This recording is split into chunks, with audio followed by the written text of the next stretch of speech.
ரகபோத் ஆலயத்தினுடைய ஊழியர் சௌர் என்பநாதன், சௌரி மேரி அவர்களுக்காக உம்மை ஸ்தோத்திரிக்கிறோம். அவளுக்கு ஈவா கொடுத்த மகள், இளைய மகள் பியோலா ராணி அவர்களுக்காக உங்களை துதிக்கிறோம், உங்களை ஸ்தோத்திரிக்கிறோம். இவருடைய ஜீவியத்திலே உங்களுடைய திட்டம் தீர்மானத்தை அன்பு தேவனே முன்குறித்து நிறைவேற்றி வந்த அன்புக்காக நன்றி செலுத்துகிறோம். இவளுக்கு நீ கொடுத்த வாக்குத்தத்தங்களுக்காக உங்களை துதிக்கிறோம், உங்களை ஸ்தோத்திரிக்கிறோம். மனுஷன் தனிமையாக இருப்பது நல்லதல்ல, ஏற்ற துணையை உண்டாக்குவேன் என்று சொல்லி இந்த நாளிலேயும் கூட ஜோசப்க்கு ஏற்ற துணையை அவருடைய விழாவிலிருந்து எடுத்து பீலா ராணியை ஏற்படுத்தினமைக்காக உம்மை துதிக்கிறோம். இந்த தெய்வீக சித்தத்திற்கு நேராக உடைய பிள்ளைகளை நடத்தினமைக்காக உம்மை ஸ்தோத்திரிக்கிறோம். அன்புள்ளதேனே, உங்களுடைய திட்டத்தை தீர்மானத்தை இந்த நாளிலே கூட நிறைவேற்றும்படியாக இந்த பரிசுத்த மெய் விவாகத்தை ஆசீர்வதித்து காத்து உடைய நாமத்தை மையப்படுத்தீராக. தொடக்கம் முதற்கொண்டு முடியும் மட்டுமாக உடைய பிரச்சனத்தை வெளிப்படுத்துவீராக. இந்த ஊழியத்தில் யார் யாரை நீ தெரிந்து கொண்டு ஊழியத்தை நிறைவேற்றுவதற்கு ஆயுதப்படுத்தி வைத்திருக்கிறீர்களோ அவர்களை நீதாமே உடைய திவ்ய கரத்திலே ஒப்புடுக்கிறோம். வழிநடத்தி ஆதரிப்பீராக. உடைய கிருபைக்கும் இரக்கங்களுக்கு அர்ப்பணித்தவளாக ஒப்பு கொடுத்தவளாக உடைய நாமத்தை மையப்படுத்தீராக. பாடுகிற பாடல்களை ஆசிரியர் தருவீராக. உமக்கே மகிமையும் துதிகனத்தை செலுத்துகிறோம். ஆண்டவரும் இரட்சகருமாகிய இயேசு கிறிஸ்துவின் நாமத்தினாலே துதியும் ஸ்தோத்திரத்தையும் ஜெபத்தி எடுக்கிறேன் பரமபிதாவே, ஆமேன்.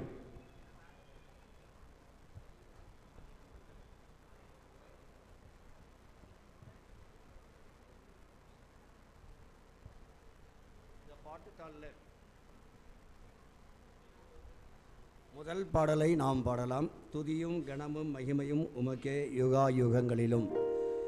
இந்த பாடலை முதல் பாடலை நாம் பாடலாம். சவுன் பிரகாசம், சாம்சன்.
பெரிய புதுமைகள் புரியும் அரிய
மகிமையும் உமக்கே யுகாயுகங்களிலும். நீரே உண்மையை காக்கிறவர், நீரே உண்மையை காக்கிறவர். நீரே எங்களுக்கெல்லாம் பரத்தில் வேறே ரட்சகர் எமக்கில்லை. நீரே எங்களுக்கெல்லாம் பரத்தில் வேறே ரட்சகர் எமக்கில்லை. ஜீவனை ஏந்து நடத்துகிறேன் நீர் உம் ஆவியின் மூலம். ஜீவனை ஏந்து நடத்துகிறேன் நீர் உம் ஆவியின் மூலம். சேவிப்போம் சமநிலையாய் பூமியில் ஆவியுடனுமை. சேவிப்போம் சமநிலையாய் பூமியில் ஆவியுடன் உம்மை. துதியும் கணமும் மகிமையும் உமக்கே யுகாயுகங்களிலும். நீரே உண்மையை காக்கிறவர், நீரே உண்மையை காக்கிறவர். உபத்திரவங்கள் துன்பங்கள் சுமந்து நிந்தைகள் சகித்து எங்களுக்காய்.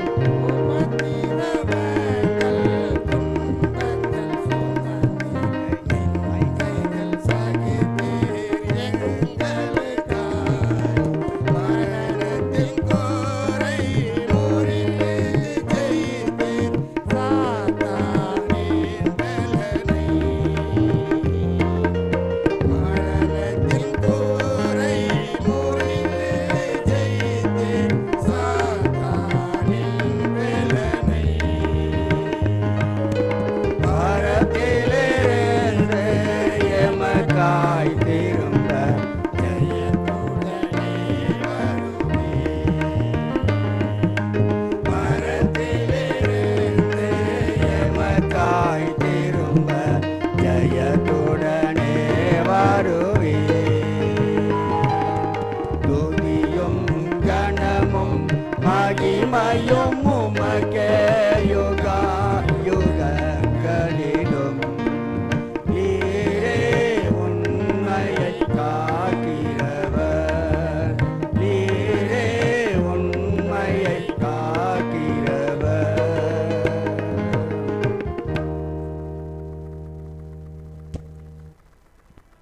நாம் இந்த பாட்டுத்தால இரண்டாவது பாடலை பாடலாம். அப்பொழுது மணமகள் உள்ளே வருவார்கள்.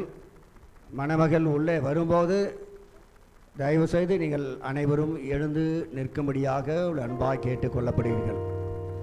இரண்டாவது பாடல் தமிழ் இந்த பாட்டு புஸ்தகத்தில் பாட்டுத்தாளில் இரண்டாவது பாடலை பாடலாம்.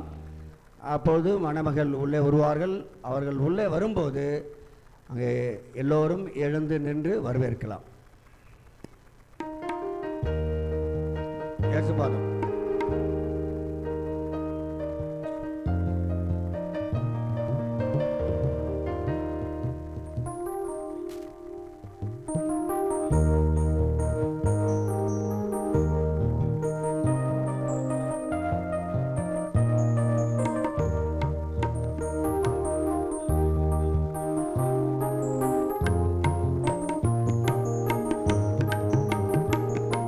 முன்னாடி இடம் இருக்கு, எல்லாரும் நகர்ந்து முன்னாடி வாங்க, முன்னாடி வாங்க. பின்னால் வரவங்களுக்கு இடம் உண்டாக முன்னாடி நகர்ந்து வாங்கலாம். இப்போ எவ்வளவு சீக்கிரம் வர முடியுமோ சீக்கிரம் நகர்ந்து முன்னாடி வந்துருங்க. ஸ்தோத்திரம் இயேசுநாதா, உமக்கென்று ஸ்தோத்திரம் இயேசுநாதா, ஸ்தோத்திரம் இயேசுநாதா, உமக்கென்று ஸ்தோத்திரம் இயேசுநாதா, ஸ்தோத்திரம் செய்கின்ற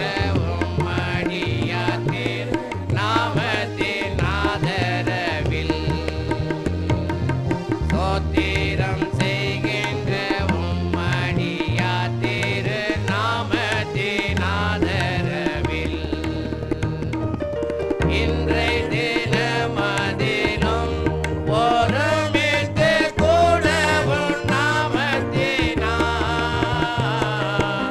இன்றை தினமதிலும் ஒருமித்து கூடவும் நாமத்தினார் தந்தனின் கிருபைக்காக உமக்கென்றாம் ஸ்தோத்திரம் ஸ்தோத்திரமே தந்தனின் கிருபைக்காக உமக்கென்றாம் ஸ்தோத்திரம் ஸ்தோத்திரமே நின் மோதிரமதினால் திறந்த நின் ஜீவ போது வழியா நின் மோதிரமதினால் திறந்த நின் ஜீவ போது வழியா நின்னடியார்க்கு பிதாவின் சன்னதி சேரவுமே சஞ்சலம் நின்னடியார்க்கு பிதாவின் சன்னதி சேரவுமே சஞ்சலம் இத்தனை மகத்துவமுள்ள பதவிய புழுகலம் எங்களுக்கு இத்தனை மகத்துவமுள்ள பதவிய புழுகலம் எங்களுக்கு இத்தனை மதயவு நின் கிருபை எத்தனை ஆச்சரியம் இத்தனை மதயவு நின் கிருபை எத்தனை ஆச்சரியம் வானதூத சேனைகள் மனோகர கீதங்கள் எழுப்புதோ வானதூத சேனைகள் மனோகர கீதங்கள் எழுப்புதோ ஓய்வின்றி பாடி துதிக்க மாபெரும் மன்னவனே உமக்கு ஓய்வின்றி பாடி துதிக்க மாபெரும் மன்னவனே உமக்கு நீரல்லால் எங்களுக்கு பரலோகில் யாருண்டு ஜீவனதா நீரல்லால் எங்களுக்கு பரலோகில் யாருண்டு ஜீவனதா நீரே ஏந்தி ஈகத்தில் வேறொரு தேற்றமில்லை பரணி நீரே ஏந்தி ஈகத்தில் வேறொரு தேற்றமில்லை பரணி ஸ்தோத்திரம் இயேசுநாதா உமக்கென்ற ஸ்தோத்திரம் இயேசுநாதா ஸ்தோத்திரம் இயேசுநாதா உமக்கென்ற ஸ்தோத்திரம் இயேசுநாதா ஸ்தோத்திரம் செய்கின்ற உம்மடியார் திரு நாமத்தின் ஆதரவில் ஸ்தோத்திரம் செய்கின்ற உம்மடியார் திரு நாமத்தின் ஆதரவில்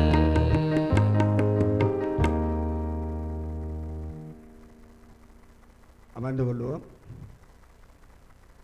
இந்த நாளிலே சென்ட் தாமஸ் மவுண்ட் எகோவா ஏரியாவிலிருந்து தேவனுடைய ஊழியக்காரன் சன் கிளன் அவர்கள் நம்மதில் இருக்கிறார். தேவனுடைய வார்த்தையை அவர் மூலமாக இந்த நாளிலே நாம் கேட்கலாம். Seven Babu.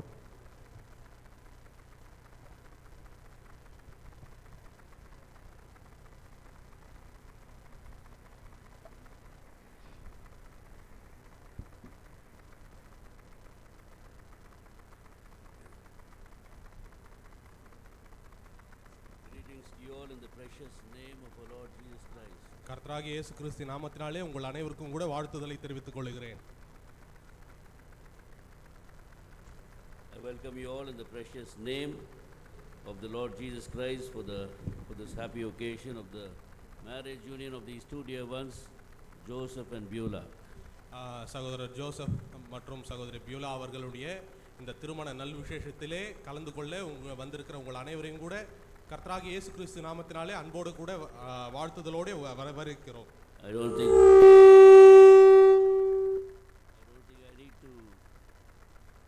I don't think I need to introduce the bridegroom and the bride.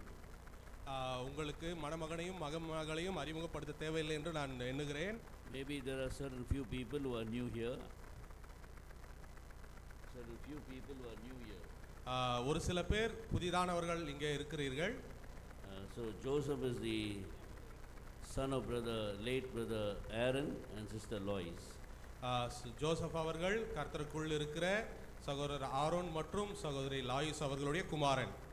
And Beulah is basically, she is a daughter of a God servant of Bangalore, brother Inbanathan.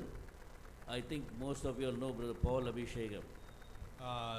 சகோதரி பியூலா அவர்கள் பெங்களூரிலே தேவ ஊழியராக இருக்கிற இன்பநாதன் அவர்களுடைய மகளாக இருக்கிறார்கள்.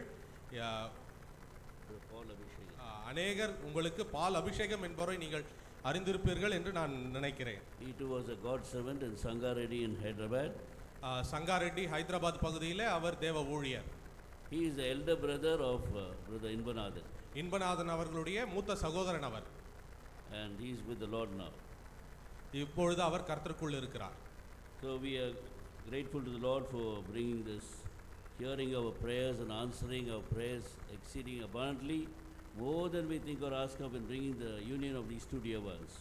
ஆகையால் உங்களுடைய ஜெபம், நம் அனைவருடைய ஜெபம், இந்த ஜெபத்தை ஆண்டவர் கேட்டது நிமித்தமாக, அபரிதமாக தேவனுடைய கிருபையினாலே ஆசீர்வதித்த நிமித்தமாக இந்த இருவர்கள் இணைக்கப்படத்தக்கதாக தேவனுடைய சந்நிதியிலே இவ்வாறாக நாம் ஒன்று கூடி வந்திருக்கிறோம். So for this marriage occasion, let's turn our Bibles to the Gospel of John chapter 2, which is a very familiar passage that we normally use for marriages. நாம் அனைவரும் கூட இந்த திருமண நல் விசேஷத்திற்காக யோவான் சுவிசேஷம் 2ஆம் அதிகாரத்திற்கு நாம் திருப்பிக் கொள்ளலாம். இந்த யோவான் சுவிசேஷம் 2ஆம் அதிகாரமானது திருமண வைபவங்களிலே அநேக முறை வெகுவாக உபயோகப்படுத்துகிற ஒரு பாகமாக இருக்கிறது. So let's read the first 11 verses.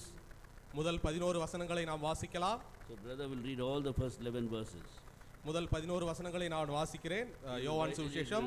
Read it in Tamil, so you follow it in your languages as well as your Bibles. தயவு செய்து உங்களுடைய கரங்களிலே இருக்கிற வேதாகமலை திறந்து உங்களுடைய சொந்த மொழிகளிலே வாசிக்கிற வசனங்களை பின்தொடருமாறு அன்போடு கூட கேட்டுக்கொள்கிறோம். யோவான் சுவிசேஷம் 2ஆம் அதிகாரம் முதல் 11 வசனங்கள். 3ஆம் நாளிலே கலிலேயாவில் உள்ள கானா ஊரிலே ஒரு கல்யாணம் நடந்தது. இயேசுவின் தாயும் அங்கே இருந்தாள். இயேசுவும் அவருடைய சீஷரும் அந்த கல்யாணத்துக்கு அழைக்கப்பட்டிருந்தார்கள். திராட்சரசம் குறைவு பட்டபோது இயேசுவின் தாய் அவரை நோக்கி, அவர்களுக்கு திராட்சரசம் இல்லை என்றாள். அதற்கு இயேசு, ஸ்திரீயே, எனக்கும் உனக்கும் என்ன? என் வேளை இன்னும் வரவில்லை என்றார். அவருடைய தாய் வேலைக்காரரை நோக்கி, அவர் உங்களுக்கு என்ன சொல்லுகிறாரோ அதன்படி செய்யுங்கள் என்றாள். யூதர்கள் தங்களை சுத்திகரிக்கும் முறைமையின்படியே ஒவ்வொன்று 2-3 குடம் தண்ணீர் கொள்ளத்தக்க 6 கற்ஜாடிகள் அங்கே வைத்திருந்தது. இயேசு வேலைக்காரரை நோக்கி, ஜாடிகளிலே நீங்கள் நிரப்புங்கள் என்றார். அவர்கள் அவைகளை நிறைய நிரப்பினார்கள். அவர் அவர்களை நோக்கி, நீங்கள் இப்பொழுது மொண்டு பந்தி விசாரிப்புக்காரனிடத்தில் கொண்டு போங்கள் என்றார். அவர்கள் கொண்டு போனார்கள். அந்த திராட்சரசம் எங்கே இருந்து வந்ததென்று தண்ணீரை மொண்ட வேலைக்காரருக்கு தெரிந்ததே என்று பந்தி விசாரிப்புக்காரனுக்கு தெரியாததினால் அவன் திராட்சரசமாய் மாறின தண்ணீரை ருசி பார்த்தபோது மணவாளனை அழைத்து, எந்த மனுஷனும் முன்பு நல்ல திராட்சரசத்தை கொடுத்து ஜனங்கள் திருப்தி அடைந்த பின்பு ருசி குறைந்த திராட்சரசத்தை கொடுப்பான். நீரோ நல்ல ரசத்தை இதுவரைக்கும் வைத்திருந்தீரே என்றான். இவ்விதமாக இயேசு இந்த முதலாம் அற்புதத்தை கலிலேயாவில் உள்ள கானா ஊரிலே செய்து தம்முடைய மகிமையை வெளிப்படுத்தினார். அவருடைய சீஷர்கள் அவரிடத்தில் விசுவாசம் வைத்தார்கள். Shall we pray? ஜெபம். Gracious Lord, we thank you for this happy occasion to witness the marriage union of our dear Joseph with Beulah. We thank you, Lord, for all those who are present here. We remember them all in thy precious name. And we pray that thou may, Lord, through thy precious word, visit these two dear ones, as well as all of us who are present here. Have mercy upon us, speak to our hearts, and give us thy precious word from thy throne. We thank you for Brother Inbanathan. In the midst of his ailment, he has been here, and he has come all the way from Bangalore. He is thy servant, and we thank you, Lord. He is also the younger brother of Brother Paul Abhishek, and thy precious servant who was in Hyderabad serving the Lord. Now, Lord, as we commit ourselves in loving hands, thy presence be with us, and we plead and pray that thou, my Lord, continue to speak to us, give us utterance according to thy promise in Matthew 10 and verse 20, both to give thy word and to translate, and help us, Lord. Without thee we can do nothing. Jesus Christ's precious name we pray. Amen. Amen. So we know this particular familiar passage of the Lord Jesus Christ. As soon as he began his ministry, he goes to a wedding. பாருங்கள், நாம் வாசித்த வேத பகுதி, நாம் அனைவரும் நன்றாக அறிந்த வேத பகுதி. இயேசு கிறிஸ்துவானவர் ஊழியத்திற்கு அங்கே வந்தபோது அவர் தொடக்க ஊழியத்திலே முதலாவது அவர் அழைக்கப்பட்ட அந்த திருமணத்திற்கு சென்றார். Because the wedding plays a very important role in the sight of God. திருமண காரியம் என்பது கர்த்தருடைய பார்வையிலே மிகவும் அருமையான ஒரு காரியமா It இருக்கிறது. was God who instituted marriage itself. God who instituted marriage itself.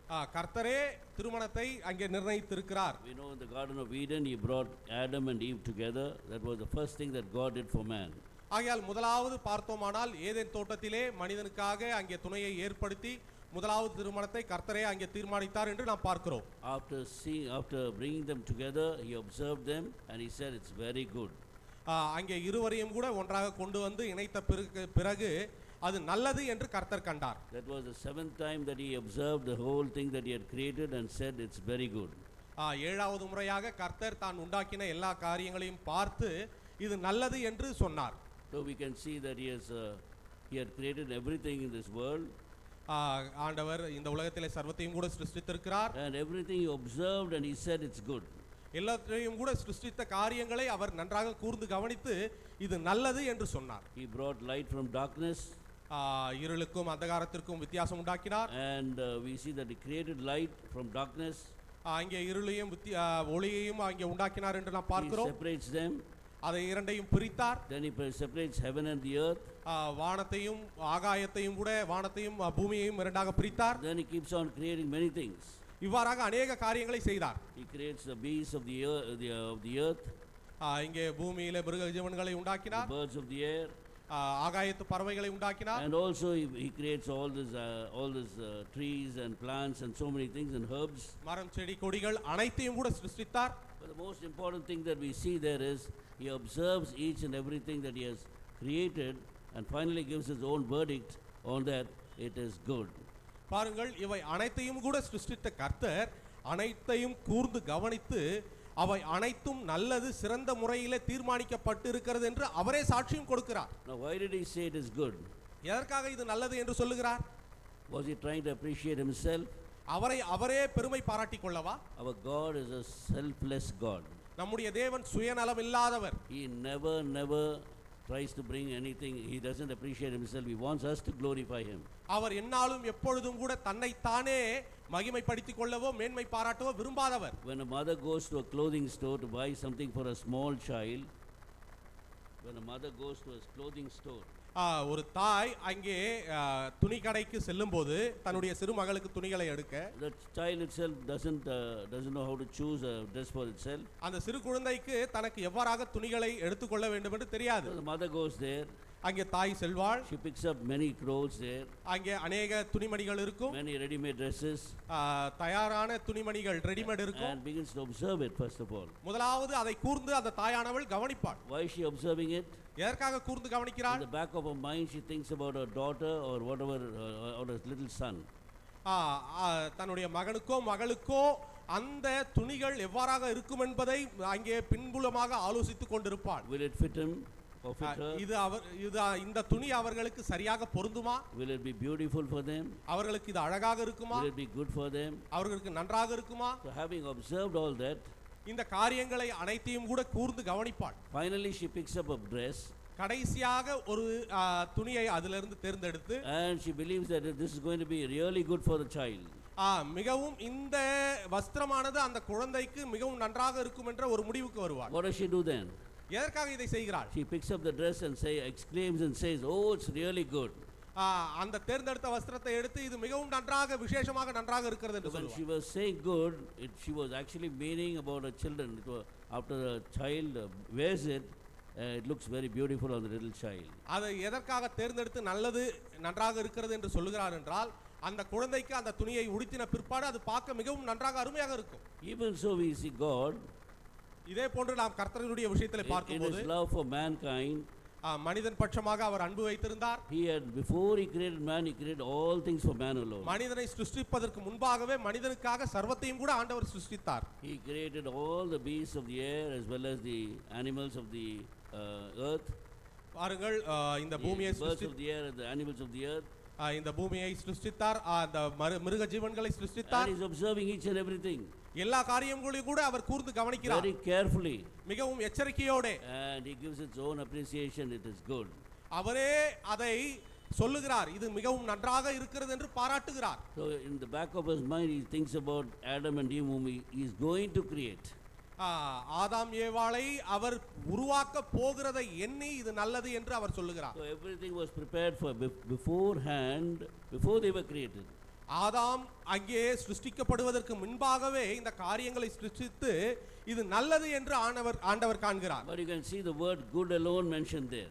அங்கே நல்லது என்பதை அந்த வார்த்தையை மட்டும் குறிப்பிட்டு இருக்கிறதை நாம் பார்க்கிறோம். But the word very good was mentioned only after he brought Eve to Adam. அங்கே மிகவும் நல்லது என்று எங்கே அவர் சொல்லுகிறார் என்று பார்க்கும்போது ஏவாளை ஆதாமிடம் கொண்டு வரும்போது தான் அந்த வார்த்தையை Though பயன்படுத்துகிறார். he had created everything for Adam's sake, ஆதாமிற்காக எல்லாவற்றையும் ஆண்டவர் சிருஷ்டித்தார். and he observed it and saw it is good. எல்லாவற்றையும் கூர்ந்து கவனித்து நல்லது என்று It கண்டார். was really good for Adam. இவை அனைத்தையும் ஆதாமுக்கு But நல்லதுதான். still he saw that there was something lacking in Adam. இருந்த போதிலும் கூட ஆதாமுக்கு ஏதோ குறைவுபட்டு இருக்கிறது. He was still wanting something else. ஏதோ இன்னும் ஏதோ தேவைப்படுகிறது. And when he made Eve for him, அதற்காக ஏவாளை ஆதாமுக்காக out of சிருஷ்டித்தார். the rib bone, அவருடைய சொந்த மாம்சத்திலிருந்து அந்த விலா எலும்பிலிருந்து எலும்பை and he எடுத்து brought Eve to her, ஏவாளை சிருஷ்டித்து ஏவாளை அவனிடம் கொண்டு வருகிறார். Eve to Adam. ஏவாளை ஆதாமிடம் கொண்டு வருகிறார். He suddenly woke up. உடனடியாக அவர் எழுந்திருந்தார். He saw Eve there. எழுந்திருந்து ஏவாளை காண்கிறார். He's seeing her the first time, முதல் முறையாக காண்கிறார். and his face brightens up. அப்பொழுது அவருடைய முகம் பிரகாசமானது. And what does he say? என்ன சொன்னார்? She is bone of my bones and flesh of my flesh. என்னுடைய மாம்சத்தின் மாம்சம், என்னுடைய எலும்பிலே எலும்பு. And God observes that the joy in the face of Adam, ஆதாமுடைய முகத்தை ஆண்டவர் பார்த்தபோது and he said it's really very good. மிகவும் நன்றாக இருந்தது. So marriage, is actually basically it reveals the love of God for us. அடிப்படையாக இந்த திருமணம் என்கிற காரியத்தை குறித்து நாம் பார்க்கும்போது இது தேவனுடைய அன்பை நமக்கு வெளிப்படுத்துகிறதா That is இருக்கிறது. why he had to attend this first marriage in Canaan. ஆகையால் தான் முதல் திருமணத்தை அங்கே ஆண்டவர் ஏதேன் தோட்டத்திலே தீர்மானித்து He was நடத்தினார். going to live only for 3.5 years or 3 years doing his public ministry. 3 அல்லது 3.5 வருட காலம் அங்கே பொது வெளியிலே ஆண்டவர் ஊழியம் செய்தார். He knew his time was very short. அவருடைய நேரம் மிகவும் குறுகிய காலம். But even in that particular time, இருந்தபோதிலும் அந்த குறிப்பிட்ட குறுகிய காலத்திலே we see that he comes to the marriage of Canaan. இருந்தபோதிலும் அந்த குறுகிய கால இடைவெளியிலே அவர் அந்த கானான் கல்யாணத்திற்கு வருகிறதை நாம் பார்க்கிறோம். When he comes there, he is invited only as a guest there. அங்கே வரும்போது அவர் ஒரு விருந்தினராக மட்டுமே அழைக்கப்பட்டிருந்தார். So people here, there are so many guests who come for marriage. ஆகையால் இந்த திருமணத்திற்கும் கூட இங்கே अनेक விருந்தினர்கள் வந்திருக்கிறீர்கள். Even so, he was also one among the guests. அதே போன்று அவரும் கூட அந்த விருந்தினரிலே ஒரு விருந்தினராக தான் வந்திருந்தார். Of course, the disciples also were one among the guests. அவருடைய சீஷர்களும் கூட அந்த விருந்தினர்களிலே பங்கு பெற்றவர்களாக தான் வந்திருந்தார்கள். But when he was still a guest, we see that the wine was running out. பாருங்கள், அவர் விருந்தினராக பங்கேற்றிருந்த போதிலும் கூட அந்த கல்யாணத்திலே திராட்சரசம் குறைவு ஏற்பட்டது. So verse 3 we see in John chapter 2 verse 3 யோவான் சுவிசேஷம் 2ஆம் அதிகாரம் 3ஆம் வசனம். When they ran out of wine. திராட்சரசம் குறைவுபட்டபோது. In the book of Judges we see in chapter 9 and verse 13. நியாயாதிபதிகள் 9ஆம் அதிகாரம் 13ஆம் வசனத்தை பார்க்கும்போது we see that wine stands for cheering God and man. திராட்சை ரசம் என்பதை பார்க்கும்போது அது தேவர்களையும் மனிதர்களையும் மகிழ பண்ணுகிறதா இருக்கிறது. So it's basically a sign of joy. ஆகையால் அடிப்படையாக திராட்சை ரசம் என்பது மகிழ்ச்சியை குறிக்கக்கூடியதா இருக்கிறது. So God has instituted marriage for the fulfillment of the joy of mankind. ஆகையால் மனிதனுடைய அங்கே சந்தோஷத்தை நிறைவுபடுத்துவதற்காக ஆண்டவர் இந்த திருமண காரியத்தை நிர்ணயித்திருக்கிறார். He wants a man who created him, whom he created, to live with joy. ஆகையால் மனிதனை அவர் ஏன் சிருஷ்டித்தார் என்று பார்க்கும்போது அவனுக்கு அந்த நிறைவான சந்தோஷத்தை கொடுப்பதற்காக, Fullness of joy. சந்தோஷத்தின் நிறைவு. And in the joy they cheer God as well as man. ஆகையால் இந்த திராட்சை ரசமானது தேவர்களுக்கும் மனிதர்களுக்கும் கூட மகிழ்ச்சியை பரிபூர்ணமாக உண்டு பண்ணுகிறதா So இருக்கிறது. we see that this joy was running out, rather wine was running out or joy was running out in the marriage. ஆகையால் இப்பொழுது இந்த கல்யாணத்திலே, கானாவூர் கல்யாணத்திலே நாம் பார்க்கும்போது திராட்சை ரசம் குறைவு அல்லது அந்த மகிழ்ச்சியிலே சந்தோஷத்திலே குறைவு காணப்படுகிறது. The reason was இந்த காரணம் என்ன? he was merely a guest there. ஏனென்றால் அவர் ஒரு விருந்தினராக அதில் பங்கேற்று He had இருக்கிறார். to be accepted as the creator of the entire universe. உலகம் முழுவதையும் அவர் சிருஷ்டித்திருந்த போதிலும் கூட அவர் விருந்தினராக மட்டுமே பங்கு We பெற்றிருந்தார். see the miracle that has been worked here is இங்கே அந்த அற்புத காரியம் நடைபெற்றதை நாம் பார்க்கும்போது water was changed into wine. தண்ணீரானது திராட்சை ரசமாக மாற்றப்படுகிறது. Water was created by God, தண்ணீரானது ஆண்டவரால் சிருஷ்டிக்கப்பட்டது. but it is now changed into wine by the miraculous work of Christ. ஆனால் இப்பொழுது அந்த தண்ணீரானது ஆண்டவராகிய கர்த்தராகிய இயேசு கிறிஸ்துவினுடைய அற்புதத்தினாலே திராட்சை ரசமாக மாற்றப்படுகிறது. So changing water into wine, well, he was revealing that he was the creator. பாருங்கள், தண்ணீரை திராட்சை ரசமாக மாற்றுவதன் மூலமாக கர்த்தராகிய இயேசு கிறிஸ்துவானவர் தான் ஒரு சிருஷ்டிகர் என்பதை வெளிப்படுத்துகிறார். He was the one who commanded the flood during the times of Noah. நோவாவின் காலத்திலே அந்த பெருமழையை கட்டளையிட்ட தேவன். He was the creator and the God who had even divided the Red Sea. பாருங்கள், அந்த சிவந்த சமுத்திரத்தை இரண்டாக பிளந்த தேவன். And he even divided river Jordan. யோர்தானை பிளந்த தேவன். When he came into this world as a man, பாருங்கள், இந்த உலகத்திலே அவர் மனிதனாக வந்தபோது he calmed the raging sea. He calmed the raging sea. John chapter 8. அவர் அங்கே Matthew chapter 8. பொங்குகிற கடல் கொந்தளிப்பை அவர் அடக்குகிறதை நாம் பார்க்கிறோம். Again in Matthew 14 we can see he was walking over the raging sea. மத்தேயு சுவிசேஷம் 14ஆம் அதிகாரத்தில் நாம் பார்க்கும்போது அவர் கடலின் மேல் நடக்கிறார் என்று நாம் So பார்க்கிறோம். all these were very clearly revealing that he alone was the creator. இந்த அனைத்து காரியங்கள் கூட மிகவும் வெளிப்படையாக அவர் ஒரு சிருஷ்டிகர் என்கிறதை நமக்கு வெளிப்படுத்தி காட்டுகிறது. So when we understand that this is not a mere guest but a creator, he begins to do his miracle there. பாருங்கள், அவர் ஒரு சாதாரண விருந்தாளி மட்டுமல்ல, அவர் ஒரு சர்வ சிருஷ்டிகராய் இருந்த போதிலும் கூட அந்த அற்புதத்தை செய்ய வேண்டும் என்கிற காரியத்திற்காக அவர் அங்கே அழைக்கப்பட்டு இருக்கிறார். We have to change our idea about the Lord Jesus Christ. உங்களுடைய எண்ணத்தை கர்த்தராகிய இயேசு கிறிஸ்துவினுடைய காரியங்களிலே மாற்றிக்கொள்ள He is not வேண்டும். one among the other gods. மற்ற தேவர்களில் இருந்து இயேசு கிறிஸ்துவானவர் வித்தியாசமானவர். He is the only and true creator. அவர்தான் உண்மையான சிருஷ்டிகர்த்தா. Unless and until you get this idea in your mind, நீங்கள் உண்மையாக இந்த எண்ணத்தை உங்களுடைய மனதிலே வைத்துக் it கொண்டால்தான் cannot work in your life. இந்த காரியம் உங்கள் வாழ்க்கையிலே அங்கே கிரியை You செய்யும். cannot do some miracle in your life. அப்பொழுதுதான் உங்களுடைய வாழ்க்கையிலே ஒரு அற்புதம் செய்யக்கூடும். So we see that these people invited him through Mary. பாருங்கள், இந்த கல்யாணத்திற்கு, கானாவூர் கல்யாணத்திற்கு மரியாள் மூலமாக இயேசு கிறிஸ்துவானவர் அழைக்கப்படுகிறார். Mother Mary goes and tells him that wine is running out. அப்பொழுது மரியாள் சொல்லுகிறாள், இப்பொழுது திராட்சரசம் குறைவு ஏற்பட்டது என்று. Then she goes and tells her servants. அப்பொழுது ஊழியக்காரரிடம் சென்று சொல்லுகிறாள், Whatever he says, do it. வேலைக்காரரிடம் அவர் உங்களுக்கு என்ன சொல்லுகிறாரோ அதன்படி செய்யுங்கள். So this very clearly shows that she was directing her attention and all the attention of the servants unto the Lord Jesus Christ. பாருங்கள், வேலைக்காரர் அனைவரையும் கூட கர்த்தருடைய வார்த்தையை கவனமாக கேட்டு கீழ்ப்படிந்து நடக்கும்படியாக அவர்களை வழிநடத்துகிறார். We are here to direct our attention to the Lord Jesus Christ. ஆகையால் நாம் இங்கே நம்முடைய நோக்கத்தை இயேசுவை நோக்கி வைக்க வேண்டும். That is the principle which is mentioned here. அதுதான் இங்கே சொல்லப்பட்டிருக்கிற கருப்பொருளாக If இருக்கிறது. you want God to act on your behalf, உங்கள் பட்சத்திலே கர்த்தர் கிரியை செய்ய you வேண்டுமானால், want God to act on the behalf of somebody else, ஒருவர் பட்சமாக கர்த்தர் கிரியை செய்ய you வேண்டுமானால் must all the time try to direct your attention or try to direct your thing to the focus upon the Lord Jesus Christ. Their focus எப்பொழுதும் upon the Lord Jesus Christ. எப்பொழுதும் கூட உங்களுடைய நோக்கம் சிந்தனை எப்பொழுதும் கர்த்தராகிய ஆண்டவராகிய இயேசு கிறிஸ்துவை நோக்கியே இருக்க வேண்டும். That is what Mary does here. அதைத்தான் இங்கே மரியாள் செய்தாள். She is only a signboard. அங்கே ஒரு அடையாள குறிப்பு தான் அந்த மரியாள். See, when we go through this GST road towards Madurai, GST ரோடை பிடித்துக்கொண்டு நாம் ஒருவேளை மதுரைக்கு செல்வோமானால் or even to Kanyakumari we see many small boards are mentioned. அந்த வழியில செல்லும்போது अनेक குறிப்புகளுக்கு அங்கே போர்டு வைத்திருப்பார்கள். There is a sign board which says that Madurai is about 400 kilometers from here or 300 kilometers from here.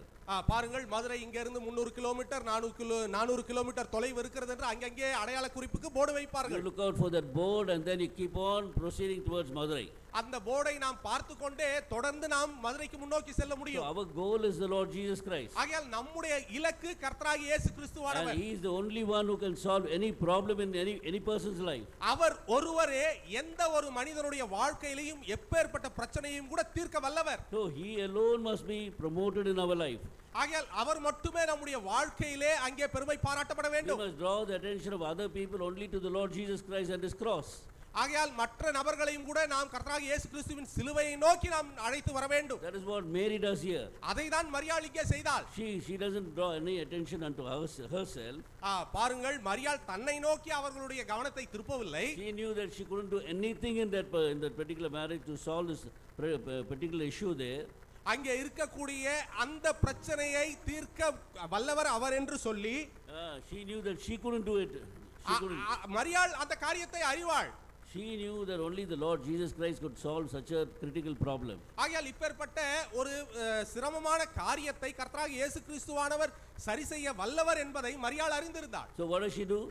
ஆகையால் என்ன செய்தாள்? She comes and points out to the Lord Jesus Christ, do whatsoever he is asking you to do, and then she disappears. வேலைக்காரரிடத்தில் வந்து வேலைக்காரரை நோக்கி அவர் உங்களுக்கு என்ன சொல்லுகிறாரோ அதை நீங்கள் செய்யுங்கள் என்று அவரை நோக்கி கவனத்தை திருப்புகிறார். That is our ministry in this world. ஆகையால் அதுதான் இந்த உலகத்திலே நம்முடைய ஊழியம். If I have done it very effectively for the Lord in pointing out to the Lord Jesus Christ to many people, then I have done a very effective ministry for the Lord. ஆகையால் இந்த உலகத்திலே நாம் अनेक நபர்களுக்கு கர்த்தராகிய இயேசு கிறிஸ்துவை நோக்கி மற்றவருடைய கவனத்தை நாம் திருப்புகிற ஊழியம் தான் இந்த உலகத்திலே நாம் செய்கிற மாபெரும் ஊழியமாக இருக்கும். Now why is she saying that?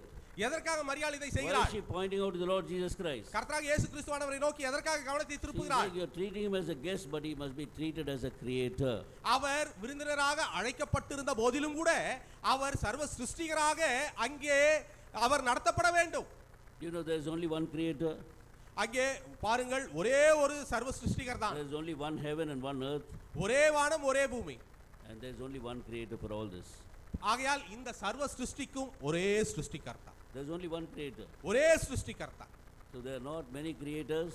अनेक சிருஷ்டிகர்த்தாக்கள் இல்லை. Look at ourselves. நம் We have பட்சத்திலேயும் கூட only two eyes, நமக்கு இரண்டு கண்கள் உண்டு. whoever it is, and we have 2 ears. நமக்கு இரண்டு காதுகள் We have உண்டு. a mouth, one mouth, ஒரு வாய் உண்டு. and we have one head, ஒரு தலை உண்டு. 2 hands, இரண்டு கரங்கள் உண்டு. 2 feet. இரண்டு கால்கள். Wherever we go, எங்கே நாம் போனாலும், whichever country you are in, எந்த நாட்டிற்கு நாம் போனாலும், they may only color changes, ஒருவேளை நிறம் மாறலாம். and the feature of the person changes. மனிதனுடைய அந்த குணநலன்கள் மாறலாம். Feature of the person changes. The face. Feature of the person changes. அந்த முக பாவம் முக எண்ணங்கள் மாறலாம். But we see again, ஆனால் மீண்டுமாக நாம் பார்க்கும்போது, in spite of all that we see, we are all looking alike only. மனிதர்களை பார்க்கும்போது எந்த பகுதிக்கு நாம் சென்று பார்க்கும்போது மனிதர்கள் பார்ப்பதற்கு ஒரே வண்ணமாக சிருஷ்டிக்கப்பட்டிருக்கிறார்கள். We see a person with 3 eyes, we feel very bad about it. யாராவது ஒரு நபரை 3 கண்களோடு சிருஷ்டிக்கப்பட்டிருப்பதை நாம் பார்ப்போமானால் அதை மிகவும் ஒரு கடினமான காரியமாக நாம் பார்ப்போம். Or we see a person who is created with 2 mouths. யாரேனும் ஒரு நபரை 2 வாய்களோடு நாம் பார்த்திருப்போமா? They look very ugly. They look very ugly. அப்படி நாம் பார்ப்போமானால் அது பார்க்க மிகவும் கேவலமாக பார்ப்பதற்கு இருக்கும். This very clearly indicates that there is only one creator. ஆகையால் இந்த காரியங்கள் எதை நமக்கு நினைப்பூட்டுகிறது வெளிப்படுத்துகிறது என்றால் ஒரே ஒரு சிருஷ்டிகர் தான். So when Jesus changed water into wine, he was showing them that he was a creator. ஆகையால் தண்ணீரை திராட்சரசமாக மாற்றுவதன் மூலமாக ஆண்டவராகிய இயேசு கிறிஸ்துவானவர் என்ன வெளிப்படுத்துகிறார் என்றால் தான் ஒரு சிருஷ்டிகர். He can do anything with water, whatever he created. He can do anything with whatever he created. அவர் சிருஷ்டித்த சிருஷ்டியின் மூலமாக அவர் என்ன செய்ய நினைக்கிறாரோ அதை அவர் செய்ய முடியும். It's very difficult to even tame a lion. அங்கே சிங்ககவி Very difficult to tame a lion. Lion. அங்கே Taming a lion. சாதுவாக்குறது. அங்கே மிகவும் சாதுவாக இருக்கிற ஒரு சிங்கம். It's very difficult. அது மிகவும் கடினமான But காரியம். we see in the book of Daniel, தானியேல் புத்தகத்தில் நான் there பார்க்கும்போது was a den of lions and they were all quiet all throughout the night and none of them touched even Daniel according to the word of God. தானியேலை சிங்ககெபியிலே போடும்போது இரவு முழுவதும் கூட அங்கே அநேக சிங்கங்கள் இருந்த போதிலும் கூட எந்த சிங்கமும் அவரிடத்திலே எந்த காரியமும் செய்யவில்லை, அமைதியாக இருந்தன என்று நான் பார்க்கிறோம். So we see also even a whale, a very big whale, a blue whale I think it was.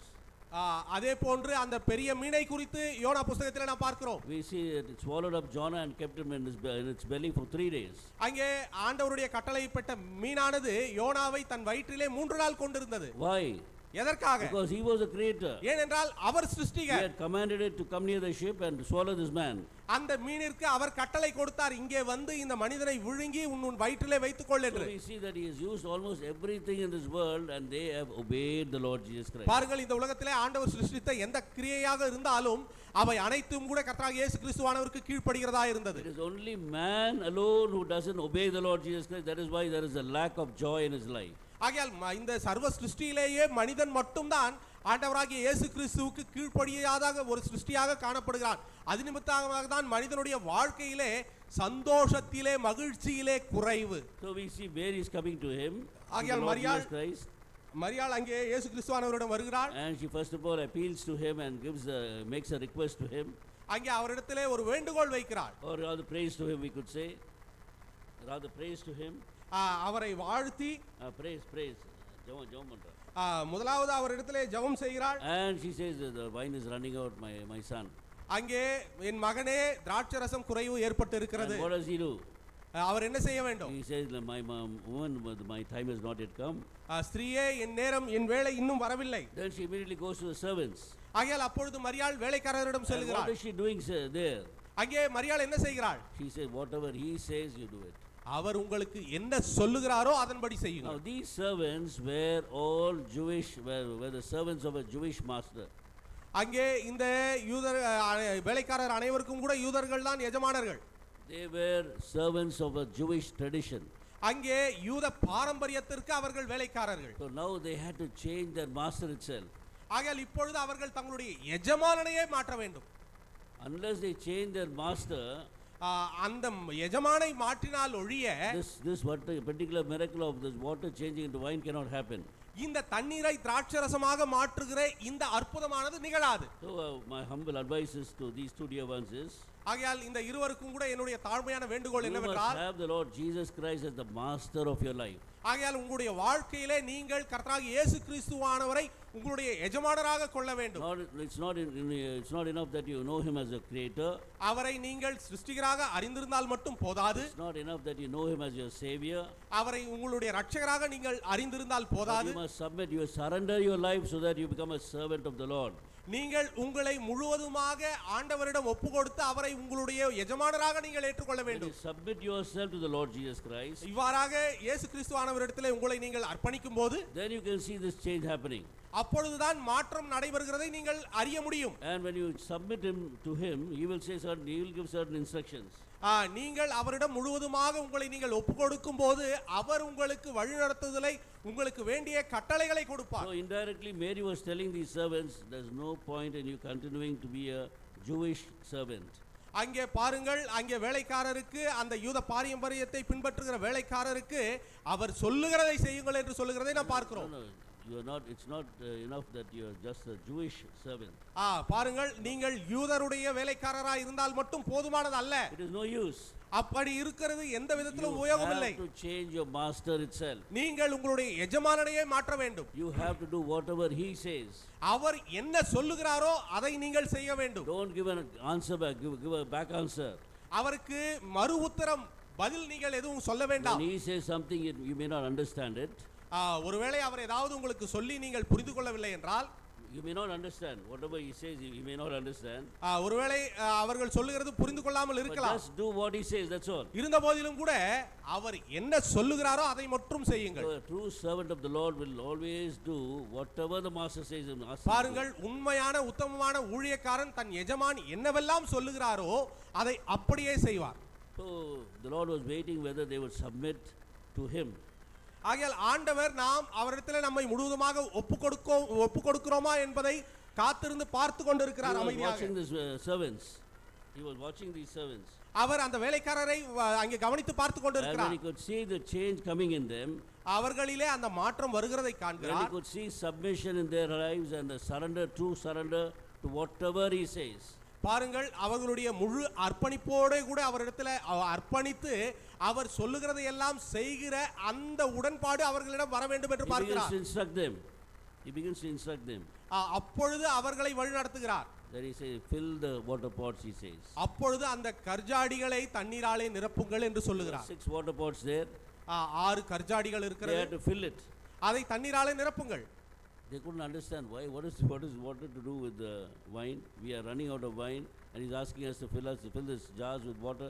So many questions would have risen in their own hearts.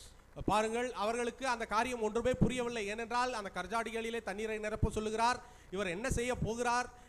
இந்த தண்ணீரை நிரப்பினதற்கு பிறகாக இந்த தண்ணீரை என்ன செய்வார் என்ன என்று ஒருவேளை அவர்களுக்குள்ள அநேக விதமான கேள்விகள் இருந்திருக்க கூடும். The faith, when you trust in the Lord, or when you put your faith in the Lord, you will never reason with the Lord. You don't have to reason with the Lord at all. பாருங்கள், உங்களுடைய முழு விசுவாசத்தையும் முழு திட நம்பிக்கையும் கூட கர்த்தர் மேலே வையுங்கள். அவர் மேலே எந்த ஒரு சந்தேகமும் வேண்டாம். என்ன காரணம் என்று காரணங்களை தேட வேண்டாம். You don't have to find any reason for anything. எந்த காரணங்களையும் கூட தேட வேண்டிய அவசியம் இல்லை. Whatever he says, you do it. அவர் என்ன சொல்லுகிறாரோ அதை செய்யுங்கள். It may be foolish in the sight of the world. ஒருவேளை உலக பிரகாரமாக பார்க்கும்போது அது பைத்தியகாரத்தனமாக இருக்கலாம். But when you begin to do it, ஆனால் அதை நாம் செய்ய முற்படும்போது you have obeyed the Lord Jesus Christ. நீங்கள் கர்த்தராகிய இயேசு கிறிஸ்துவானவருக்கு So கீழ்ப்படிகிறீர்கள். he was observing whether these servants were filling the water pots. அப்பொழுது அவர் கவனித்து பார்க்கிறார், இந்த வேலைக்காரர்கள் அந்த கர்ஜாடிகளை தண்ணீராலே நிரப்புகிறார்களா இல்லையா என்று. Whether they were filling it to the brim or they are half filling it. அவர்கள் அந்த கர்ஜாடி கொள்ளளவு முழுவதுமாக நிரப்புகிறார்களா அல்லது பாதி அளவு நிரப்புகிறார்களா என்று கவனிக்கிறார். So when there is a friction in the husband and the wife's life, ஆகையால் கணவன் மனைவியுடைய வாழ்க்கையிலே when there is a friction, when there is a அந்த problem, ஈடுபாடு, when there is a problem, ஏதாவது ஒரு சிறிய குழப்பம் சண்டை சச்சரவு இருக்குமானால் the first thing that runs out is the joy between them. முதலாவது அவர்களுக்குள்ளே இருக்கக்கூடிய அந்த சந்தோஷம் மகிழ்ச்சியிலே குறைவு ஏற்படும். All married couples will accept this. எல்லா திருமணமான தம்பதிகளும் கூட இதை ஒப்புக்கொள்வார்கள். We see here the Lord wanted the same joy or the same wine or the same standard of wine till the end.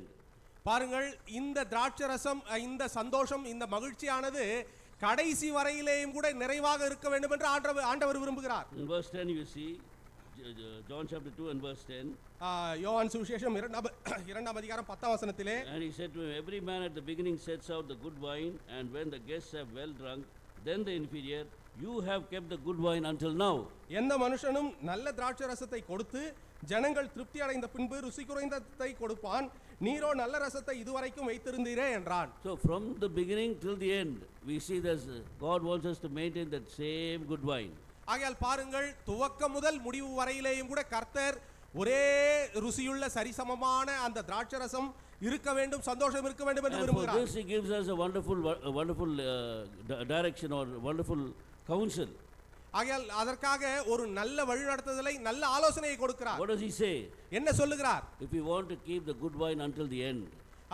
திராட்சரசத்தை கடைசி வரையிலேயும் வைத்திருந்து. So today the good wine has started in the lives of these two dear ones. ஆகையால் இந்த இரண்டு பேருடைய வாழ்க்கையிலே இன்றைய தினத்திலே அந்த நல்ல திராட்சரசமானது இன்றைய தினத்திலே தொடங்கி இருக்கிறது. Joseph and Beulah are being united in holy matrimony. ஆகையால் இந்த இருவரும் கூட இந்த பரிசுத்த மெய்விவாகத்திலே இணைக்கப்படுகிறார்கள். There's great joy in their hearts. ஆகவே அவர்களுடைய இருதயத்திலே பெரிதான சந்தோஷம் இருக்கும். But after 10 years you can go and see. ஒரு 10 வருடம் கழித்து அவர்களை போய் நாம் பார்ப்போமானால் It will be the same. ஒருவேளை இதே வண்ணமாக இருப்பார்களா? Joseph at this time, இப்பொழுது இருக்கிற Joseph he would be calling his wife all the time over the phone. He'll be on the phone all the time speaking to her. எப்பொழுதும் கூட தன்னுடைய மனைவிக்கு phone செய்து அங்கே பேசிக் கொண்டிருப்பாரா? But after some time, சில வருடம் கடந்த பிற்பாடு just wait for another 2-3 years. ஒரு 2-3 வருடம் கடந்த பிற்பாடு She'll be calling him. ஒருவேளை ஜோசப்புடைய மனைவி அவரை அழைக்கும் போது He won't pick up the phone first of all. Joseph போனை எடுக்க மாட்டார். She's troubling me all the time. எப்போ பார்த்தாலும் தொல்லை பண்ணிக்கிட்டே இருக்காங்க. He'll be murmuring in his heart. He'll be murmuring. Our முறுமுறுப்பார். So it'll happen. இது நடக்கும். So it's normal in the life of everyone. இது சாதாரணமாக எல்லாருடைய வாழ்க்கையிலும் நடைபெறக்கூடிய காரியம். And the wife also. மனைவியும் கூட When he comes back from his office, வேலை முடிந்த ஆபீஸ்ல இருந்து திரும்ப take a வரும்போது tumbler of coffee and go and give it to him right in his hand itself. அங்கே அவருடைய கையிலே கொண்டு போய் ஒரு கப் காபி கொடுக்க வேண்டும். After a couple of years, சில வருடங்கள் கழித்து kept the coffee there in the dining table. You go better drink it. அங்கே டேபிள் மேல காபி வச்சிட்டு உனக்கு வேணும்னா போய் குடிச்சுக்கோன்னு சொல்லுவாங்க. 10 years, ஒரு 10 வருடம் கழிச்சு you make your own coffee. உனக்கு தேவையான காபி நீயே போட்டுக்க. So the wine is running out now. அப்பொழுது திராட்சை ரசம் குறைவு ஏற்படுகிறது. Joy is running out. மகிழ்ச்சி சந்தோஷம் குறைவு. But what is the intention of the Lord? கர்த்தருடைய சிந்தனை என்ன? That the joy must continue till the end. சந்தோஷம் முடிவு வரையிலேயும் கூட அதே வண்ணமாக நிறைவாக இருக்க வேண்டும் என்று விரும்புகிறார். For this he gives wonderful counsel. அதற்காக ஒரு நல்ல ஆலோசனை He கொடுக்கிறார். is wonderful in counsel. அவர் ஆலோசனையிலே வல்லவர். He is excellent in working. அவர் கிரியை செய்வதிலே வல்லவர். He is great in counsel, the Bible says in the book of Jeremiah. எரேமியா தீர்க்கதரிசன புத்தகத்திலே ஆலோசனை கொடுப்பதிலே வல்லவர் என்று நாம் பார்க்கிறோம். He knows that these things will run out in our own lives. நம்முடைய வாழ்க்கையிலேயும் கூட இந்த காரியங்களிலே குறைவு ஏற்படுகிறதை நாம் பார்க்கிறோம். But then he says fill it again, he says. இருந்த போதிலும் கூட அவர் சொல்லுகிறார் அதை நிரப்புங்கள். What does he want them to fill? எதனாலே நீங்கள் அதை நிரப்ப வேண்டும்? Fill them with water. அதை தண்ணீராலே நிரப்ப வேண்டும். What is the water? தண்ணீர் என்றால் என்ன? It also speaks about the word of God. தேவனுடைய வார்த்தை, தேவனுடைய வசனம் தண்ணீருக்கு ஒப்பாக இருக்கிறது. The instruction that is given to the husband, he has to fill it up. He fill up his heart with that particular instruction. ஆகையால் அங்கே கணவனுக்கு கொடுக்கப்படுகிற அந்த வழிமுறைகளை பின்பற்றி கணவன் தண்ணீராலே அதை நிரப்ப வேண்டும். In the book of Ephesians chapter 5. எபேசியருக்கு எழுதின நிருபம் 5ஆம் அதிகாரம். In the book of Ephesians chapter 5. எபேசியருக்கு எழுதின நிருபம் 5ஆம் அதிகாரம்.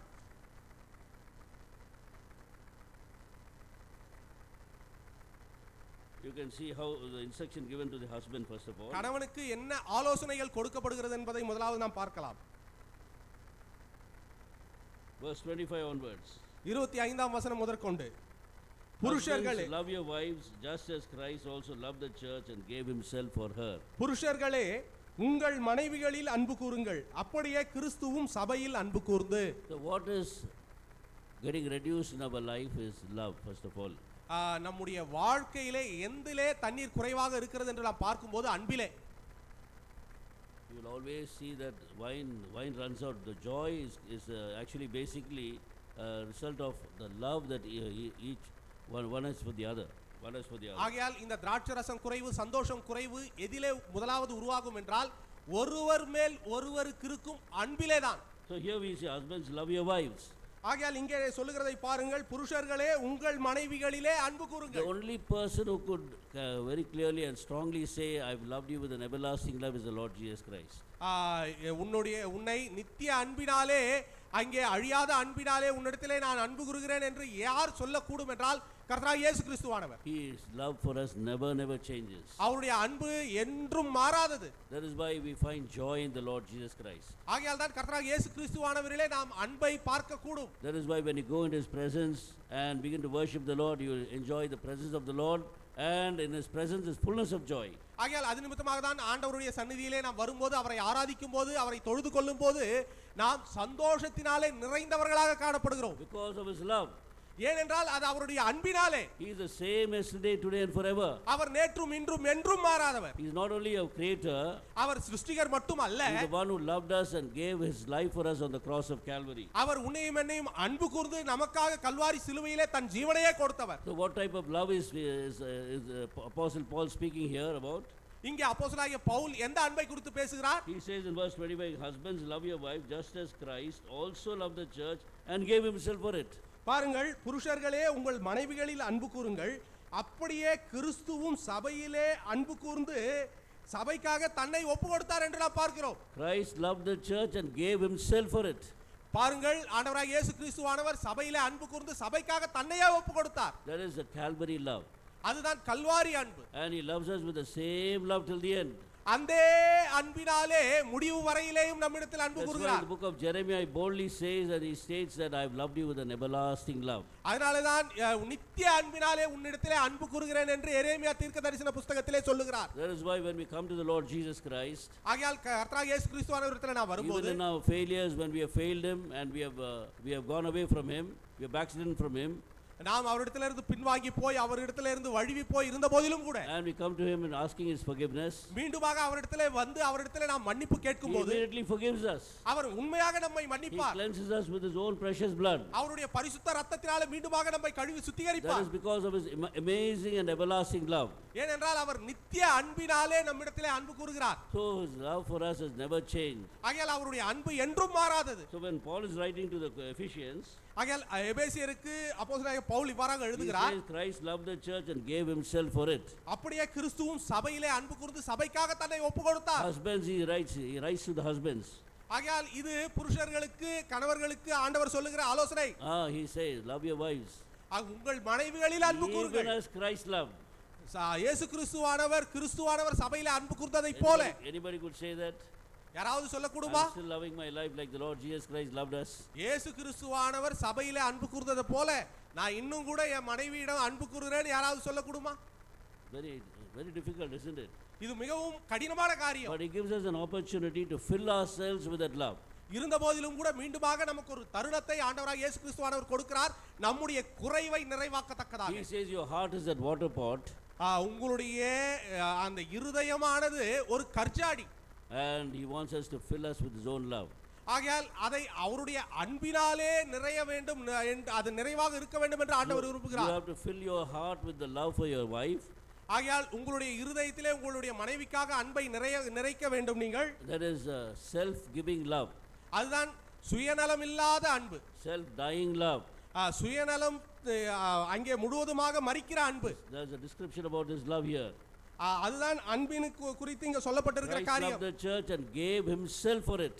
அங்கே சபையிலே அன்பு கூர்ந்து கிறிஸ்துவானவர் தன்னையே சபைக்காக ஒப்பு கொடுத்தார். So Joseph has to give himself for his wife. ஆகையால் ஜோசப்பும் கூட அவ்வாறாக முழுவதுமாக தன்னையே தன்னுடைய மனைவிக்காக ஒப்பு கொடுக்க வேண்டும். And what is the signs of that, or what is the marks of him giving his life for his wife? தன்னுடைய மனைவிக்கு முழுவதுமாக அன்பை கொடுக்கிறார் என்பதற்கு என்ன அடையாளம்? We see here இங்கே பாருங்கள், that he may sanctify and cleanse her with the washing of the water by the word. 26ஆம் வசனம், தாம் அதை திருவசனத்தை கொண்டு தண்ணீர் முழுக்கினால் சுத்திகரித்து பரிசுத்தமாக்குகிறதற்கும். The true love of a husband, the true love of a Christian husband to his own wife. ஆகையால் ஒரு உண்மையான கிறிஸ்துவ கணவனுடைய அன்பு மனைவி பட்சத்திலே He will always be concerned about her sanctification also. எப்பொழுதும் கூட மனைவியுடைய பரிசுத்தத்திற்காகவும் அவர்கள் பிரயாசப்பட வேண்டும். So sanctifying love, we could say that. ஆகையால் பரிசுத்தமாக்குகிற அன்பு. So that he might sanctify and cleanse her with the washing of the water by the word. ஆகையால் திருவசனத்தை கொண்டு தண்ணீர் முழுக்கினால் சுத்திகரித்து பரிசுத்தமாக்குகிறதற்கு. That is why we always give a counsel and guidance to the newly wedded couple to have their own family prayer. ஆகையால் தான் தம்பதிகளுக்கு அங்கே குடும்ப ஜெபத்திலே இவ்வாறாக நீங்கள் ஜெபம் செய்ய வேண்டும் என்று அவர்களுக்கு ஆலோசனைகளை கொடுக்கிறோம். Family prayer. குடும்ப ஜெபம் செய்ய வேண்டும் என்று ஆலோசனை கொடுக்கிறோம். So he takes the word of God. தேவ வசனத்தை கொண்டு He reads a chapter to her. கணவன் மனைவிக்காக ஒரு அதிகாரத்தை வாசிக்க And he வேண்டும். explains that word of God to her. அந்த தேவ வசனத்தை அங்கே போதிக்க வேண்டும். That will sanctify her more and more. அப்பொழுது அந்த மனைவியை அந்த திருவசனமானது அதிகமாக சுத்திகரிக்கிறதா The இருக்கிறது. difference between the worldly husband and the Christian husband or the born again husband. இதுதான் உலக பிரகாரமாக இருக்கிற கணவன்களுக்கும் அங்கே மீண்டும் பிறந்த கிறிஸ்துவுக்குள் இருக்கிற அங்கே கணவன்மார்களுக்கும் உள்ள வித்தியாசம். When the worldly newly wedded husband he comes to home, அங்கே உலக பிரகாரமாக இருக்கிற கணவன்மார்கள் வீட்டுக்கு வரும்போது they buy some cinema tickets and come home. Cinema டிக்கெட்டை வாங்கிட்டு வீட்டுக்கு வருவாங்க. I have reserved a ticket for you. நான் உனக்கு சினிமா டிக்கெட் வாங்கிட்டு Let's வந்திருக்கேன். go for this movie. வா நாம ரெண்டு பேரும் படத்திற்கு போலாம். Let's go for the movie. நாம படத்திற்கு போகலாம். So they do sinful things in order to show their love for their பாவ காரியங்களை செய்தாவது தங்களுடைய அன்பை வெளிப்படுத்த வேண்டும் என்று அவர்கள் விரும்புவார்கள். No, they do sinful things to show their love. இந்த பாவ காரியங்களை செய்தாவது தன்னுடைய அன்பை வெளிப்படுத்த வேண்டும் என்று அவர்கள் But we விரும்புவார்கள். see the Christian husband or born again person, அங்கே கிறிஸ்துவ கணவன் அல்லது மீண்டும் பிறந்த கிறிஸ்துவுக்குள் மீண்டும் பிறந்த கணவன் he has to open the word of God தேவ வசனத்தை அங்கே திறக்க வேண்டும். and he has to share the word of God to his own wife. தன்னுடைய சொந்த மனைவிக்கு தேவ வார்த்தையை பகிர்ந்து கொடுக்க வேண்டும். And she is washed by the water of the word. அந்த தண்ணீரினாலே சுத்திகரிக்கப்பட வேண்டும். And she is sanctified, she is clothed, she is cleansed by the word of God. தேவனுடைய திருவசனத்தினாலே தண்ணீரினாலே தன்னை முழுவதுமாக சுத்திகரித்துக் கொண்டு பரிசுத்தமாக வேண்டும். This is the first love, this is the mark of that amazing love of Christ. இதுதான் கர்த்தராகிய இயேசு கிறிஸ்துவானவருடைய அந்த விலையேறப்பெற்ற அன்பு. We are gathered in the church as the greater family of God. மாபெரும் குடும்பமாக தேவனுடைய சந்நிதியிலே நாம் கூடி Every வந்திருக்கிறோம். time we are gathered, the word of God is shared to us. ஒவ்வொரு முறை நாம் கூடி வரும்போது கூட தேவனுடைய வசனம் நமக்கு பகிர்ந்து கொடுக்கப்படுகிறது. At that time we are actually in the love of God. The love of God is being shared to us. ஆகையால் அந்த பகிர்ந்து கொடுக்கும் போதெல்லாம் தேவ அன்பு நமக்கு பகிர்ந்து கொடுக்கப்படுகிறது. And it should wash us. ஆகையால் அது நம்மை It சுத்திகரிக்கிறது. should cleanse us. அது நம்மை When பரிசுத்தமாக்குகிறது. we come for washing and cleansing, then we are really receiving the love of the Lord Jesus Christ. நாம் வரும்போது தேவனுடைய சந்நிதியிலே வரும்போது நம்மை சுத்திகரித்து நம்மை பரிசுத்தமாக்கும் போது தேவ அன்பை நாம் Many பெற்றுக்கொள்கிறோம். come to the house of God only to get some comfort for themselves. பாருங்கள், ஒரு சில பேர் தேவ வீட்டிற்கு வருவதே சில சௌகரியங்களை பெற்றுக்கொள்ள வேண்டும் என்பதற்காக To வருவார்கள். become prosperous in this world. இந்த உலக பிரகாரமான ஆசீர்வாதத்திற்காக We செழிப்பிற்காக don't care about become holier and holier.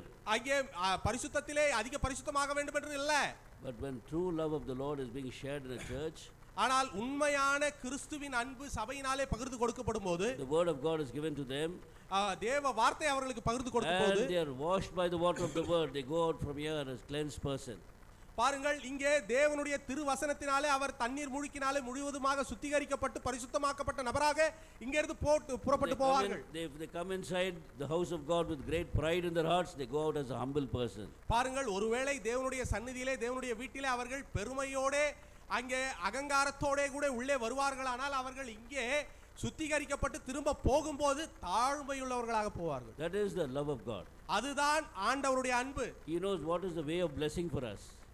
அவர்களுக்கு எப்பேற்பட்ட ஆசீர்வாதம் தெரியுமா? He knows how we can maintain our joy till the end.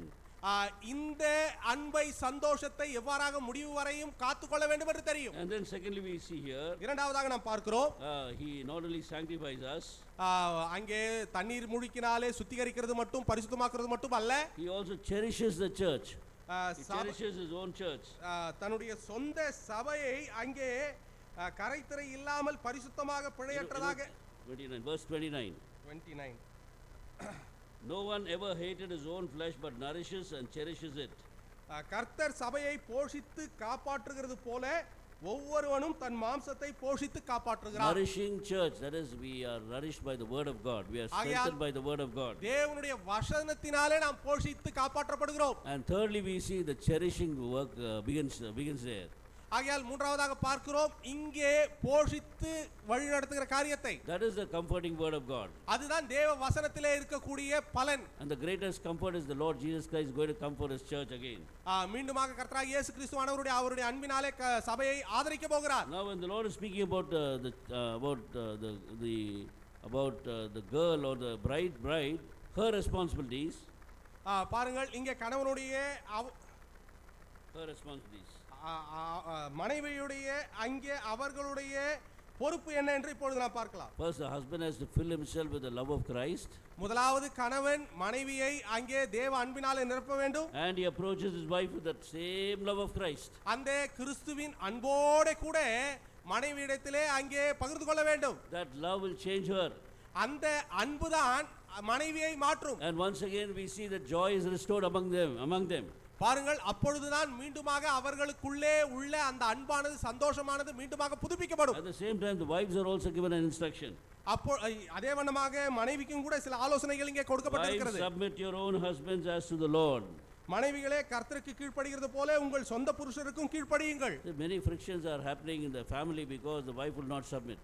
பாருங்கள், அநேக குடும்பங்களிலே அங்கே பிரச்சனைகள் ஏன் வருகிறது என்றால் மனைவி தன் சொந்த புருஷனுக்கு கீழ்ப்படிவதில்லை. Because joy is running out of the family because the wife doesn't submit to the husband.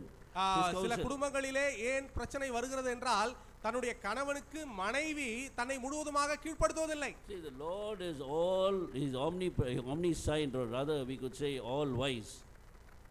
பாருங்கள், He is all wise, omniscient is God. Omniscient, that means all wise, He is very wise. அங்கே ஆண்டவர் மிகவும் ஞானம் உள்ளவர். So in his wisdom alone, in his omniscience, he has written all this counsel. You have to fill yourself as a wife, you have to fill yourself with submission to your own husband. ஆகையால் தான் அவருடைய ஞானத்தினாலே அங்கே மனைவிக்கும் இவ்வாறாக எப்பேற்பட்ட ஆலோசனைகளை கொடுக்க வேண்டும் என்று இங்கே எழுதி வைத்திருக்கிறார். Fill your water pots with submission. ஆகையால் உங்களுடைய கற்சாடிகளை கீழ்ப்படிதல் என்கிற தண்ணீரினாலே நிரப்புங்கள். Only these two things you have to check whenever there is a friction between the husband and wife. ஆகையால் இந்த இரண்டு காரியங்களை தான் கணவன் மனைவிக்குள்ளே நாம் அங்கே பார்க்க வேண்டும். When there is joy running out between the husband and wife, ஒருவேளை கணவன் மனைவிக்குள்ளே அந்த சந்தோஷத்திலே குறைவு ஏற்பட்டு இருக்கிறதா? these are the two problems. இரண்டு காரணங்கள். One is there is no love of the husband for the wife. அங்கே Christ-like love. கணவன் மனைவியிடத்திலே அன்பு கூறாமல் இருக்கலாம். ஒருவேளை சபையிலே கிறிஸ்துவானவர் அன்பு கூர்ந்த வண்ணமாக, And there is no submission of the wife like the Lord Jesus Christ submitted to the Father. இல்லை என்றால் பிதாவுக்கு கிறிஸ்துவானவர் கீழ்ப்படிந்தது போல மனைவி கணவனுக்கு கீழ்ப்படியாமல் இருக்கலாம். And this is going to ruin the family or the joy of the family. இதுதான் ஒரு குடும்பத்திலே இருக்கக்கூடிய சந்தோஷத்தை குறைவுபட செய்கிற அழித்து போடுகிற காரியமா இருக்கிறது. So the wife has to check, or rather search her own life, whether she has run out of, or the submission to husband is coming down, it is going down, it is going on a lower level. பாருங்கள், இந்த காரியத்தை மனைவிமார்கள் தங்களிலே சிந்தித்து பார்க்க வேண்டும். அங்கே தன்னை முழுவதுமாக கணவனுக்கு கீழ்ப்படுத்துகிற விஷயத்திலே எதிலே எவ்வளவாக குறைவுபட்டு கொண்டு போயிருக்கிறோம் என்பதை. And then the Lord's word is coming to her, fill it up, அப்பொழுது fill up your heart with the submission, with my own submission, as you read in Philippians chapter 2. பிலிப்பியருக்கு எழுதின நிருபம் 2ஆம் அதிகாரத்திலே வாசித்த வண்ணமாக அங்கே முழுவதுமாக கீழ்ப்படுத்தத்தக்கதாக, முழுவதுமாக ஒப்பு கொடுக்கத்தக்கதாக அங்கே அந்த தண்ணீரினாலே தேவனுடைய வசனத்தினாலே கற்சாடிகளை முழுவதுமாக நிரப்ப வேண்டும். Look at Philippians chapter 2, the submission of the Lord Jesus Christ is mentioned there. அங்கே கர்த்தராகிய இயேசு கிறிஸ்துவானவருடைய ஒப்பு கொடுத்தலை குறித்து பிலிப்பியர் 2ஆம் அதிகாரத்திலே அவருடைய அர்ப்பணிப்பை குறித்து சொல்லப்பட்டிருக்கிறது. Verses 5 to 8. 5ஆம் வசனம் முதற்கொண்டு 8ஆம் வசனம் வரை He humbled himself and became obedient unto death. அவர் தம்மை தாமே வெறுமையாக்கி அடிமையின் ரூபம் எடுத்து மனுஷ சாயலானார். எம்மட்டுமாக என்றால் சிலுவை மரணம் வரையிலே. A wife can humble herself until death. That is the last breath of her life. There will be joy in the family till the end. ஆகையால் மனைவியும் கூட கிறிஸ்து எவ்வாறாக சிலுவை மரணம் வரையிலே தன்னை தான் தாழ்த்தினாரோ அவ்வண்ணமாக மனைவியும் கூட தன்னுடைய மரண பரியந்தம் தன்னை தான் முழுவதுமாக கணவனுக்கு கீழ்ப்படுத்த வேண்டும், தாழ்த்த வேண்டும். கடைசி மூச்சு இருக்கும் வரையிலேயும் கூட இந்த காரியத்தை கடைபிடிக்க வேண்டும். And humility is an inner disposition. It is expressed or revealed by obedience to the husband. பாருங்கள், மனத்தாழ்மை நமக்குள்ளே இருக்குமானால் நாம் அங்கே கீழ்ப்படுகிற காரியத்திலே வெளியரங்கமாக இதை வெளிப்படுத்தக்கூடும். Here we see in Philippians chapter 2. இங்கே பிலிப்பியருக்கு எழுதின நிருபம் 2ஆம் அதிகாரத்திலே He பார்க்கிறோம். humbled himself in his heart. அவர் இருதயத்திலே தம்மை தாம் முழுவதுமாக வெறுமையாக்கினார். And became obedient until death. ஆகையால் சிலுவை மரண பரியந்தம் கூட அவர் தன்னை முழுவதுமாக வெறுமையாக்கி தாழ்த்தினார். That is the submission of the Lord Jesus Christ. அதுதான் இயேசு கிறிஸ்துவானவருடைய அங்கே ஒப்புக்கொடுத்தல், அர்ப்பணிப்பு. And when we don't do that, we will suffer in our lack of joy in our own lives. ஆகையால் நம்முடைய வாழ்க்கையிலே சந்தோஷம் குறைவுபடுகிறதன் மூலமாக நாம் பிரச்சனைகளை எதிர்கொள்ள வேண்டாம். So here we see, இங்கே நாம் பார்க்கிறோம், so he was obedient unto death, even the death of the cross. ஆகையால் மரண பரியந்தம், அதாவது சிலுவை மரண பரியந்தம் கூட அவர் தன்னை தான் முழுவதுமாக தாழ்த்தினார். What does that mean? அதற்கு அர்த்தம் என்ன? It means அதற்கு அர்த்தம் that whatever God said to him, he was about to do it. He was ready to do it. பிதா தனக்கு என்ன எல்லாம் செய்ய கட்டளை இட்டாரோ, பிதாவின் சித்தம் என்னவோ அதை முழுவதுமாக நிறைவேற்றினார். Whatever he says, do it. பிதா என்னவெல்லாம் சொன்னாரோ அதை நிறைவேற்றினார். That is submission to become a servant of the Lord, of the master, of the heavenly master. ஆகையால் இதுதான் ஒரு எஜமானுக்கு முழுவதுமாக தன்னை கீழ்ப்படுத்துகிறது, அங்க பரமபிதாவிற்கு தன்னை கீழ்ப்படுத்துகிறது. So wife must, if she wants to serve the Lord, or rather she wants to be she wants to retain joy in her life, in her family till the end. ஆகையால் மனைவி கூட இவ்வாறாக கிறிஸ்துவை போன்று தன்னை தான் தாழ்த்தி அங்கே சந்தோஷத்தினால் நிறைவு கொண்டவளாக முடிவு வரையிலேயும் இருக்க வேண்டும். She wants to retain it till the end. If she wants to retain joy till the end, அந்த சந்தோஷத்தை புதுப்பித்துக் கொண்டு அந்த புதுப்பிக்கிற காரியத்தோட கூட முடிவு வரையும் இருக்க வேண்டும். she must learn the importance of obeying, humbling herself until death, even the death of the cross. பாருங்கள், தன்னை தாழ்த்துகிற விஷயத்திலே மரணம், அதாவது சிலுவை மரண பரியந்தம் அந்த தாழ்மையை கடைபிடிக்க வேண்டும். The father looked at his son and said, the father, heavenly father looked at his son and said, பரமபிதாவானவர் தன்னுடைய குமாரனை நோக்கி பார்த்து சொன்னார், look at that place, look at that place, அந்த இடத்தை பார், it's called Calvary. அதுதான் Kalvari. You know, there's a cross there. அங்கே ஒரு சிலுவை இருக்கிறது. My son, you'll have to be crucified there. என்னுடைய நேச குமாரனாகிய குமாரனே, நீதான் அங்கே சிலுவையிடப்பட போகிறாய். You'll be stripped naked. You'll be stripped naked. அங்கே முழுவதுமாக வஸ்திரம் இல்லாதவனாக அங்கே ஆக்கப்பட போகிறாய். You will be humiliated there. அங்கே நீ அவமானப்படுத்த போகிறாய். You will be derided. You will be mocked there. அங்கே உன்னை ஏளனம் செய்வார்கள். And spikes will be driven into your hands. அங்கே உன்னை இரண்டு திருடர்களுக்கு மத்தியிலே காட்டி கொடுப்பார்கள். Spikes will be driven. Nails will be driven into your hands and your feet. அங்கே உன்னுடைய கரங்களிலும் கால்களிலும் ஆணிகள் அடிக்கப்படும். And you will be crucified between two thieves. இரண்டு கள்ளர்களுக்கு மத்தியிலே சிலுவையில் அறையப்படுவாய். It would have looked very foolish for the son himself. அது பார்ப்பதற்கு குமாரனுடைய பார்வையிலே ஒரு பைத்தியக்காரத்தனமாக இருக்கலாம். What is his father? என்ன பிதாவே? I am obeying you, no doubt. உங்களுக்கு நான் கீழ்ப்படிகிறேன், அதுல எந்த சந்தேகமும் இல்லை. This is not necessary. This is too much for a person. This is too much. இருந்தபோதிலும் இது ரொம்ப அதிகமா இல்லையா? You are expecting too much from me. என்னிடத்துல இருந்து ரொம்ப அதிகமா நீங்க எதிர்பார்க்கிறீங்க. That is where we go wrong. ஆகையால் இது நிமித்தமாக தான் நாம் தவறாக போகிறோம். The Lord Jesus Christ knew. The Lord Jesus Christ knew very well. கர்த்தராகிய இயேசு கிறிஸ்துவானவர் அற்புதமாக அதை கொடுத்தார். He said, Father, yes, Father, yes, Father, yes, Father. பிதா என்னவெல்லாம் சொன்னாரோ அதற்கு எல்லாவற்றிற்கும் கூட அப்படியே பிதாவே என்று ஒப்பு கொடுத்தார். Normally we send our children to the shop to buy something. சாதாரணமாக நம்முடைய பிள்ளைகளை கடையில ஏதாவது வாங்க அனுப்புவோம். Small boys are going to the shop and we thought, what an obedient child he is. சின்ன பசங்க அங்கே கடைக்கு பொருளை வாங்க போவாங்க. What an obedient child. அங்கே கீழ்ப்படிகிற பிள்ளை. But the mother only knows. எப்படி கீழ்ப்படிகிற பிள்ளை என்பது தாய் அறிவாள். She has bribed him with 10 rupees. ஒரு 10 ரூபாய் கொடுத்து. She has bribed him with 10 rupees. ஒரு 10 ரூபாய் அங்கே லஞ்சமா. You can buy a Kit Kat for yourself and remaining only you have to buy these things and come back. இந்த பணத்திற்கு இதெல்லாம் வாங்கிக்க, 10 ரூபாய் நீ ஏதாவது வாங்கிக்கன்னு சொல்லுவாங்க. And the boy is very happy. Okay ma, I'll go now. I'll go to the shop. And he's very obedient. அப்பதான் அந்த பையன் என்ன சொல்லுவானா, சரி நான் போறேன் நான் கடைக்கு போறேன்னு. So when things are advantageous to us alone, we obey. நமக்கு ஏதாவது காரியங்கள் சாதகமாக நமக்கு பலன் கொடுக்கிறதாக இருந்தால் தான் நாம் கீழ்ப்படிவோம். But when things are going to go contrary to our wishes, when things are going to go contrary to my flesh and to my wishes, ஆகையால் காரியங்கள் எனக்கு ஏற்ற வண்ணமாக எனக்கு சாதகமாக இருக்கும்போது தான் நாம் கீழ்ப்படிவோம். So even the wife must understand that maybe the husband is asking something very foolish for her to do, but she must just simply do. That's all. ஆகையால் ஒருவேளை கணவன் மனைவியிடத்திலே செய்ய சொல்லுகிற காரியம் அங்கே பைத்தியக்காரத்தனமா இருந்தா கூட கணவன் என்ன சொல்றானோ மனைவி அதை செய்யணும். You see, in Abraham's life also it was like that. ஆபிரகாமுடைய வாழ்க்கையிலேயும் கூட God is commanding him to go to the mountain. அங்கே அந்த பர்வதத்திற்கு செல் என்று ஆண்டவர் சொல்லுகிறார். On the way his son Isaac is asking, where is the lamb? அங்கே ஈசாக்கு வழிநெடுக கேட்டுக்கொண்டே இருக்கிறார், எங்கே ஆடு எங்கே? You have the fire. விறகுகள் இருக்கிறது. You have the firewood. I am carrying the firewood. விறகுகள் இருக்கிறது. But where is the lamb? எங்கே ஆடு எங்கே? We have the knife also. நமக்கு கத்தியும் இருக்குது. But where is the lamb? ஆடு எங்கே? But we see on top of the mountain. அந்த மலை உச்சியில, பர்வதத்தின் உச்சியில, there that Abraham breaks the news to him. அங்கே ஆபிரகாம் அப்பொழுதுதான் செய்தி கொடுக்கிறார். No, Abraham tells the news to him, gives the news to him. அங்கேதான் ஆபிரகாம் ஈசாக்கிற்கு அந்த காரியத்தை சொல்லுகிறார். He tells him, my son, all the way you were asking me who is the lamb, where is the lamb, you are the lamb. மகனே, வழிநெடுக ஆடு எங்கன்னு கேட்டியா, அந்த ஆடே நீதான்பா. If Isaac had not cooperated with for his own death with his own father, would that sacrifice happen there? ஒருவேளை ஈசாக்கு தன்னுடைய தகப்பனுக்கு தன்னை முழுவதுமாக ஒப்பு கொடுக்கவில்லை, அர்ப்பணிக்கவில்லை என்றால் அங்கே பலி கொடுத்திருக்க கூடும். So we see that Isaac cooperated with his father for his own death. பாருங்கள், இருந்த போதிலும் கூட தன்னுடைய மரணம் நேரிடும் என்ற போதிலும் கூட ஈசாக்கு பரிபூர்ணமாக தன்னுடைய தகப்பனுக்கு தன்னை ஒப்பு கொடுத்தார். Even as Jesus cooperated with the Father, heavenly Father, for his own death on the cross of Calvary. பாருங்கள், இவ்வாறாக தான் தன்னுடைய மரணம் நேரிடுகிறதா இருந்த போதிலும், தனக்கு மரணம் நேரிடும் என்று தெரிந்த போதிலும் கூட இயேசு கிறிஸ்துவானவரும் தன்னுடைய பரமபிதாவிற்கு இவ்வாறாக தான் தன்னை முழுவதுமாக ஒப்பு கொடுத்தார். This is the submission of the Lord. இதுதான் கர்த்தருடைய ஒப்பு கொடுத்தல், அர்ப்பணிப்பு. Which will carry our joy till the end. ஆகையால் இதுதான் நம்முடைய சந்தோஷத்தை முடிவு மட்டும் நிறைவாக இருக்க So செய்யும். the Lord is telling us, கர்த்தர் நம்மிடம் சொல்லுகிறார், you want joy till the end in your family life, in your between husband and wife.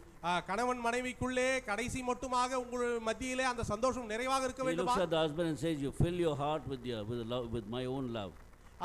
கணவனானவன் உன்னுடைய இருதயத்திலே, அந்த கர்ஜாடி என்கிற இருதயத்திலே என்னுடைய அன்பினாலே, தேவ அன்பினாலே முழுவதுமாக நீ நிறைக்க And he வேண்டும். looks at the wife and looks at Beulah and says, you fill your heart with my own submission. அப்பொழுது கணவன் மனைவியை நோக்கி, நீ உன்னுடைய இருதயம் என்கிற கர்ஜாடியிலே கீழ்ப்படிதல், அர்ப்பணிப்பு என்கிற காரியத்தை முழுவதுமாக நிரப்பு என்று சொல்ல வேண்டும். And the second instruction comes only after they obeyed the first instruction. முதலாவது காரியம், அந்த முதலாவது தன்னை முழுவதுமாக அர்ப்பணித்து கீழ்ப்படுகிற காரியத்தை பொறுத்து தான் இரண்டாவது வரும். So we see after they fill the pots till the brim, அந்த கர்ஜாடிகள் முழுவதுமாக கொள்ளளவு நிரப்பப்பட்ட then the பிற்பாடு Lord says, அப்பொழுது ஆண்டவர் சொல்லுகிறார், now draw the water. அப்பொழுது தண்ணீரை மொள்ளுங்கள். Only now draw the water. The second instruction comes only after he is able to view, he is able to see that you have finished, you have completed the first one.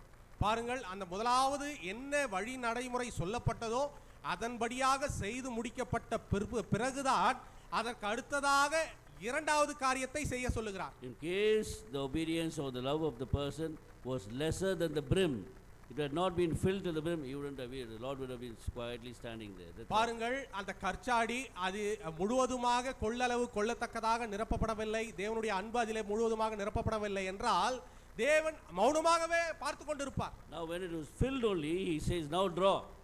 எப்பொழுது முழுவது கொள்ளளவு அங்கே நிரப்பப்படுகிறதோ அப்பொழுதுதான் ஆண்டவர் அதிலே மொண்டு கொள்ளுங்கள் என்று சொல்லுவார். So now Joseph has to draw the love of God and share it with Beulah, and Beulah has to draw the submission of Christ and share it with her own husband. Joseph தன்னுடைய கர்ச்சாடியை முழுவதுமாக நிரப்பின பிற்பாடு தேவ அன்பை சகோதரி பியூலாவிடம் கொடுக்க வேண்டும், பகிர்ந்து கொடுக்க வேண்டும். அதே போன்று சகோதரி பியூலா அவர்கள் தன்னுடைய கர்ஜாடியிலே முழுவதுமாக அர்ப்பணிப்பு கீழ்ப்படிதலினாலே நிரப்பின பிற்பாடு அதை மொண்டு சகோதரர் ஜோசப்பிடம் அதை பகிர்ந்து கொடுக்க வேண்டும். Only when they do that, the love, the joy will last till the end. இவ்வாறாக காரியத்தை செய்யும் போதுதான் அந்த சந்தோஷம் முடிவு வரையிலேயும் அங்கே நிறைவாக இருக்கும். So the Lord is going to unite him on this day of matrimony. ஆகையால் இன்றைய நாளிலே நீங்கள் இருவரும் இணைக்கப்பட போகிறீர்கள். Our heart's desire and our heart's prayer is that they must submit themselves to this counsel of God, which is written in Ephesians chapter 5. எபேசியருக்கு எழுதின நிருபம் 5ஆம் அதிகாரத்தில் சொல்லப்பட்ட வண்ணமாக நீங்கள் முழுவதுமாக உங்களுடைய மன வாஞ்சைகளை கர்த்தரிடத்தில் ஒப்புக் கொடுக்க வேண்டும். When they serve each other, எப்பொழுது ஒருவருக்கொருவர் இவ்வாறாக அங்கே காரியம் பகிர்ந்து கொடுத்து அங்கே ஊழியம் செய்கிறார்களோ, Joseph has to serve his wife, Joseph தன்னுடைய மனைவிக்கு ஊழியம் செய்ய வேண்டும், and his wife Beulah has to serve Joseph.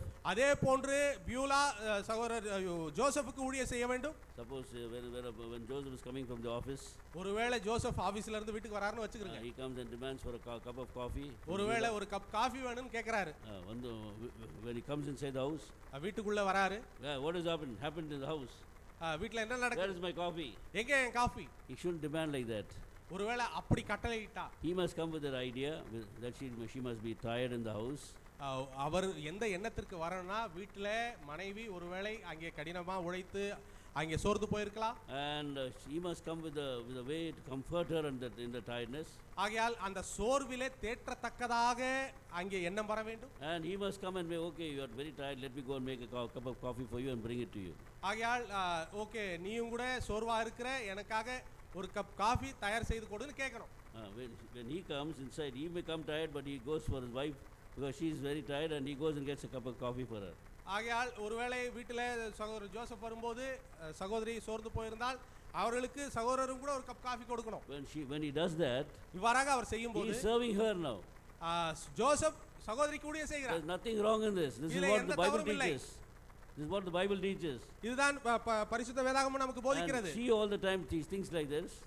இவ்வாறாக ஒவ்வொரு முறை எண்ணும்போது, my husband has gone to the office, he'll come very very tired. என்னுடைய கணவன் இந்த மாதிரி வேலைக்கு போயிருக்கார், ஆபீஸ்ல இருக்கும்போது மிகவும் சோர்ந்து போய் டயர்டா வருவார். Let me make some dishes very which is very good for him. ஆகையால் அவருக்கு பிடிச்ச அங்கே பதார்த்தங்களை அங்கே சமைச்சு வைக்கும்போது, and she prepares everything for him.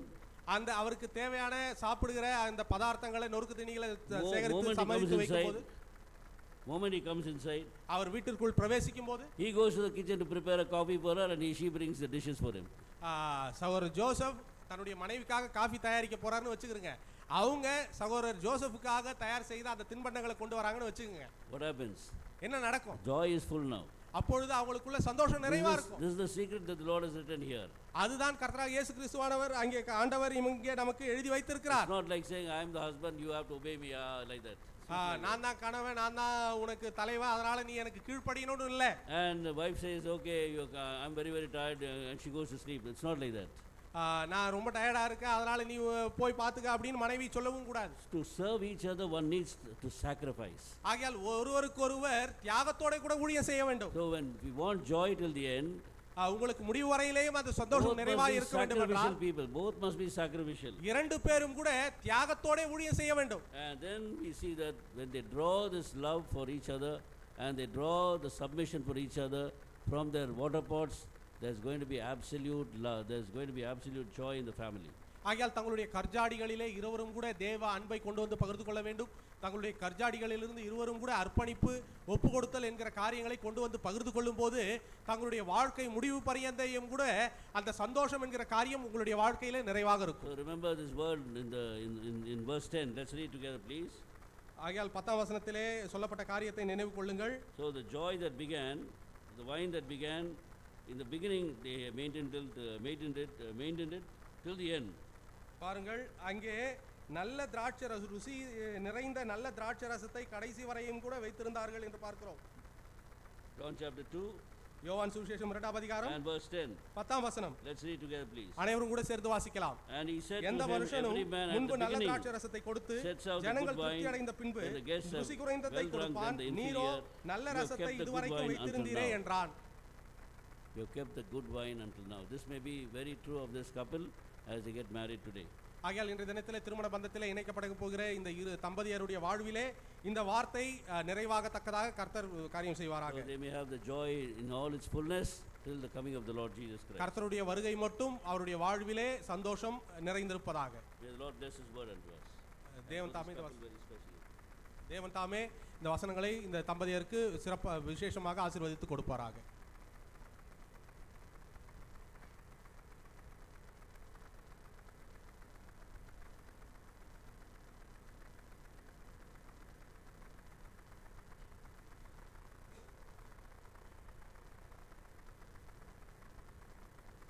இந்த நாளிலே நான் கேட்ட என்னுடைய வார்த்தையின் வெளிச்சத்திலே சகோதரன் மணமகன் ஜோசப், மணமகள் பீவ்லா ராணி அவர்கள் ஆராதிப்பார், தேவனை தொழுது கொள்வார்கள்.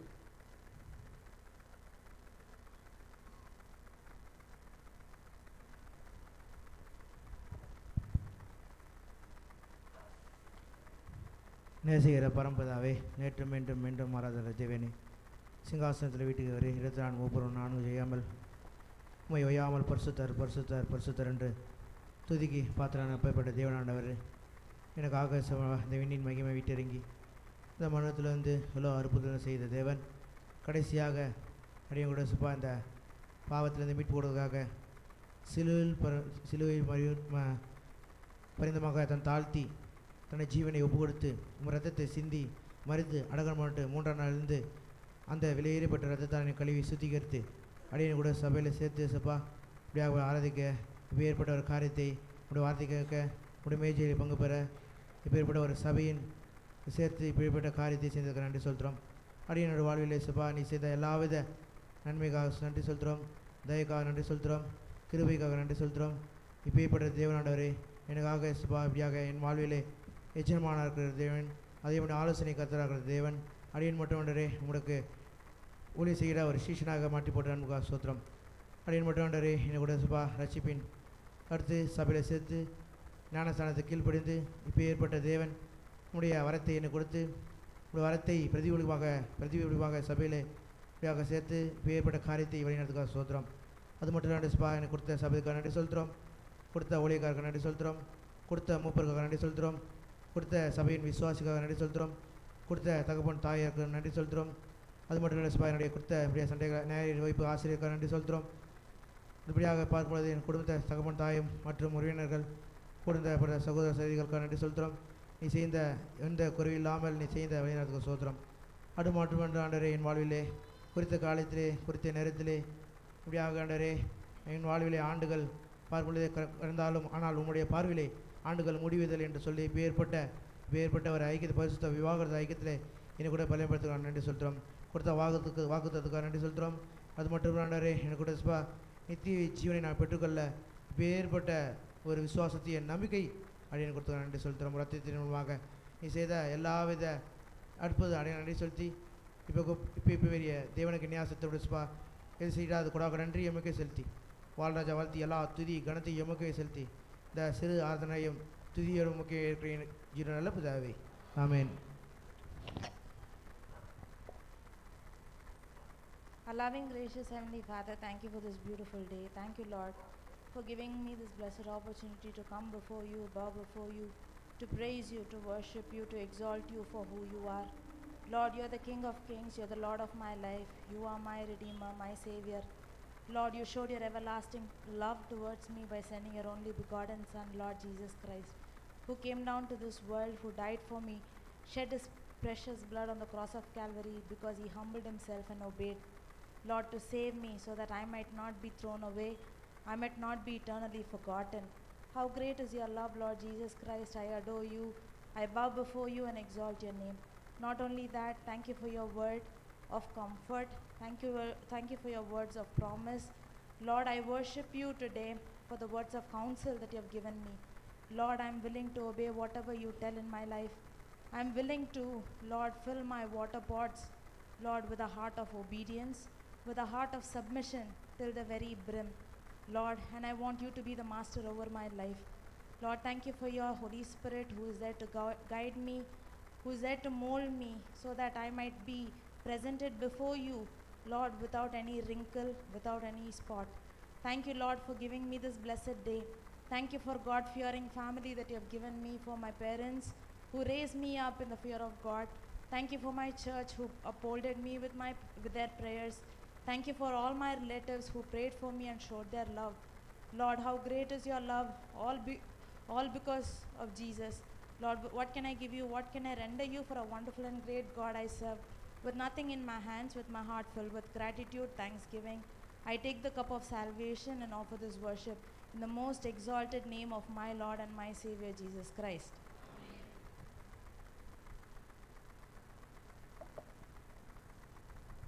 பரிசுத்த மெய் விவாகத்திலே இணைக்கப்பட போகிற சகோதரன் ஜோசப், சகோதரி பிவுலா ராணி அவர்கள் ஒருவருக்கொருவர் கர்த்தருடைய சமூகத்திலே, கர்த்தருடைய பரிசுத்தவான்கள் மத்தியிலே, கர்த்தருடைய நாமத்தினாலே இந்த நாளிலே ஒருவருக்கொருவர் வாக்குத்தத்தங்களை அவர்கள் பகிர்ந்து கொள்வார்.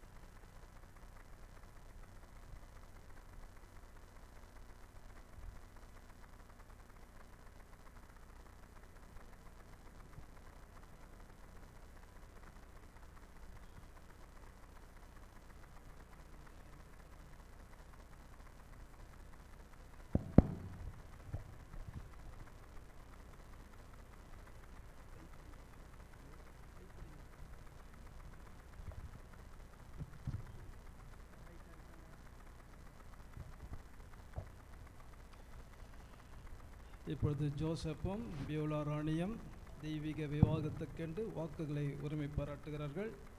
சபையார் அனைவரும் ஜெபசிந்தையோடு கூட நாம் இருப்போமாக. Before the Lord Jesus Christ, before the Lord Jesus Christ, and before all who are gathered here, before all who are gathered here, I Joseph solemnly declare that there is no impediment in me solemnly declare that there is no impediment in me to live a good and healthy married life. To live a good and healthy married life. I Joseph bow before the Lord, before the congregation, and before all who are gathered here, that I accept you, I accept you as my life partner and best partner with absolute certainty, and that the Lord has chosen you. I promise to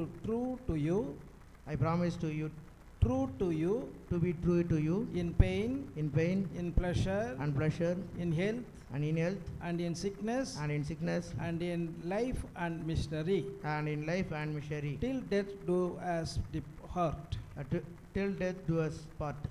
I promise to treat your body I promise to treat your body and mind as the temple of God and mine as the temple of God, and lead the holy married life. and lead be a holy married life. I promise that I will start and end the day I promise that I will start and end the day with you every morning and evening with you every morning and evening by reading the scripture and praying. by reading the scripture and praying. I promise to come to the Lord's church I promise to come to the Lord's church regularly as a family regularly as a family and worship the Lord and worship the Lord and give the Lord portion to the Lord.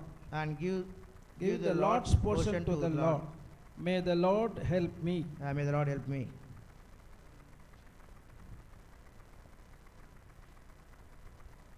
Before the Lord Jesus Christ Before the Lord Jesus Christ and before all who are gathered here, and before all who are gathered here, I am Beulah Rani, I, Beulah Rani, solemnly declare solemnly declare that there is no impediment in me that there is no impediment in me to live a good and healthy married life. to live a good and healthy married life. I, Beulah Rani, Beulah Rani, go before the Lord, before the Lord, before the congregation, before the congregation, and before all who gather here, and before all who are gathered here, I accept you as my life partner I accept you as my life partner and best partner, and best partner, and absolutely certainly that the Lord has chosen you. with absolute certainty that the Lord has chosen you. I promise to true and you in pain, I promise to be true to you in pain and pleasure, and pleasure, in health in health and in sickness, and in sickness, in life in life and misery, and in misery, till death do us part. till death do us part. I promise to treat your body I promise to treat your body and mind and mind as the temple of God as the temple of God and lead a holy married life. and lead a holy married life. I promise that I will start and end the day I promise that I will start and end the day with you every morning and evening with you every morning and evening by reading the scripture and praying. by reading the scripture and praying. I promise to come to the Lord's church regularly I promise to come to the Lord's church regularly as family and worship the Lord as family and worship the Lord and give the Lord's portion to the Lord. and gives the Lord's portion to the Lord. I promise to recognize you as the head of the family I promise to recognize you as the head of the family in the Lord and always obey you in everything. in the Lord and always obey you in everything. May the Lord help me. May the Lord help me.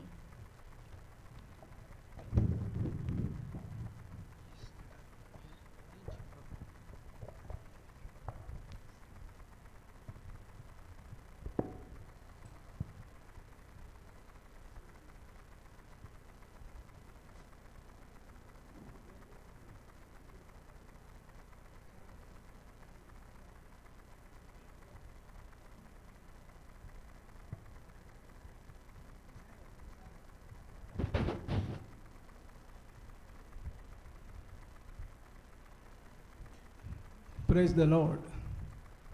இந்திய கிறிஸ்தவ திருமண சட்டத்தின் உரிமையும் எனக்கு கொடுக்கப்பட்ட அதிகாரத்தின்படி ஜோசப்பும் Beulah ராணியும் இன்று முதல் புருஷன் மனைவியாக அவர்கள் இசைந்து வாழ்வார்கள் என்பதை அறிவிக்கிறேன்.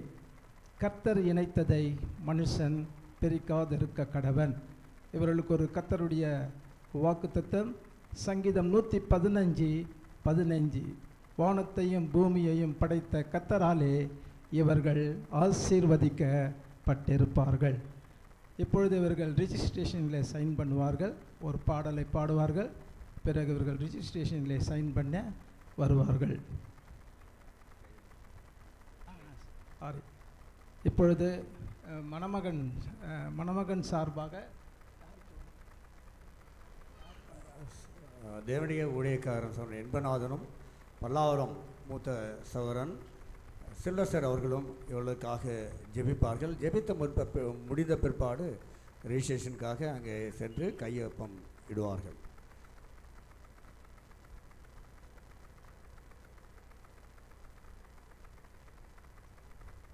அன்புள்ள ஆண்டவரே, கொடுத்தின ஸ்தோத்திரம். பிரதர் ஜோசப் பெலாவையும் குடும்பமாக இணைத்த ஸ்தோத்திரம். வாக்கு கொடுத்த தேவன், இணைத்த தேவன் நீரே, சிருஷ்டிகர்த்தர். நீர் சொல்வதை நான் செய்வோம், காப்பாற்றும். அப்ரஹாமின் தேவன், இசாக்கின் தேவன், இஸ்ரவேலின் தேவன், எங்களுடைய தேவனை மறு ஸ்தோத்திரம். ஆஸ்வதிக்கிறவன் நீர் தத்தான். மரணம் வரையிலும், சிலுவின் மரணம் வரையிலும் எங்களை நேசித்தவர். நன்றி செலுத்துகிறோம். சரித்து சுகத்தை பலத்தை கொடுத்து உம்முடைய வருகை தாமதமாக்குமானால் உமக்காக சாட்சியாக உபயோகப்படுத்திக் கொள்ளும். எங்களுக்கு கொடுத்த நேரத்தை சோத்துறோம். கர்த்தராக இயேசு கிறிஸ்து நாமத்தினாலே வந்த ஒவ்வொருவரையும் ஆசிரியத்து அனுப்ப வேண்டும் என்று ஸ்தோத்திரத்தோடு ஜெபிக்கிறோம் பிதாவே, ஆமென்.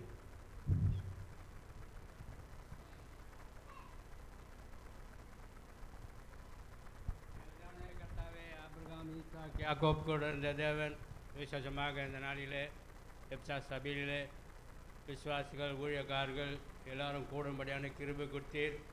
இதுக்கு ஆண்டவரே ஜோசப்பும் பீலா ராணியும் கணவன்மணியை இணைந்ததுக்காக நாங்கள் அனைவரும் கூடி தேவ வசனம் யோவான் 2ஆம் அதிகாரத்தின் மூலிமா அநேக சத்தியத்தை கேட்கும்படியான கிருபை கொடுத்தீர். இந்த உறவு ஆண்டவரே ஏதேன் தோட்டத்தில் உண்டான உறவு தலைமுறை தலைமுறையாக எங்களுக்கு மனுஷன் தனியாக இருப்பது நல்லது என்று சொல்லி ஒரு துணையை உண்டாக்குது. இந்த 2 பிள்ளைகளும் ஆண்டவரே கொடுக்கப்பட்ட யோவான் 2ஆம் அதிகாரத்தில் இருந்த சத்தியத்தின்படி கிறிஸ்து அன்பிலே நிலைத்திருந்து ஒருவர் அன்பாக இருக்க கிருபையை தாரும். பிள்ளைகளை ஆசீர்வாதம் பலப்படுத்தி காத்துக்கொள்ளும். இயேசு கிறிஸ்து நாமத்தினால வேண்டிக் கொள்கிறோம் நல்ல பிதாவே, ஆமென்.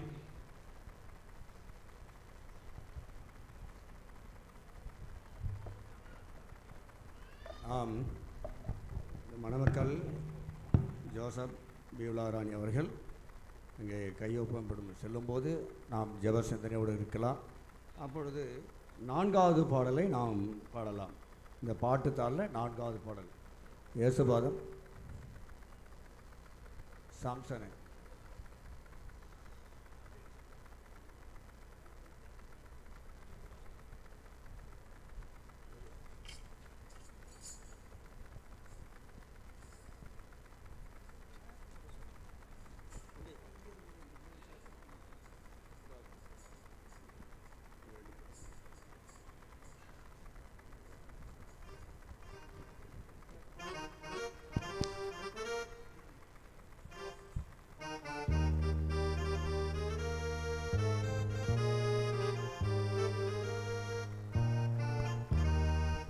கர்த்தருக்கு பயந்து நடக்கிறவன் எவனோ பாக்கியவான்.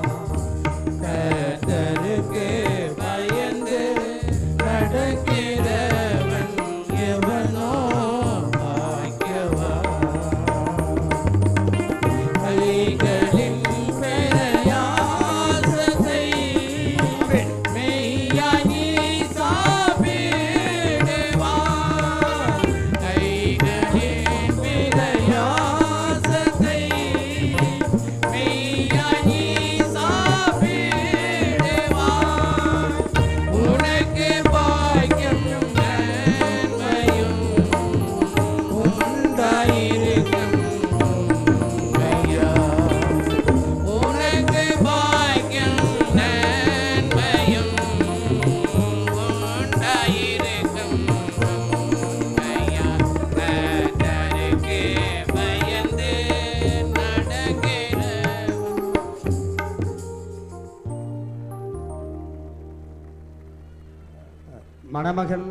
மணமகன் சார்பாக இருக்கிற நெருங்கிய உறவினர்கள் அங்கே கூட வரலாம்.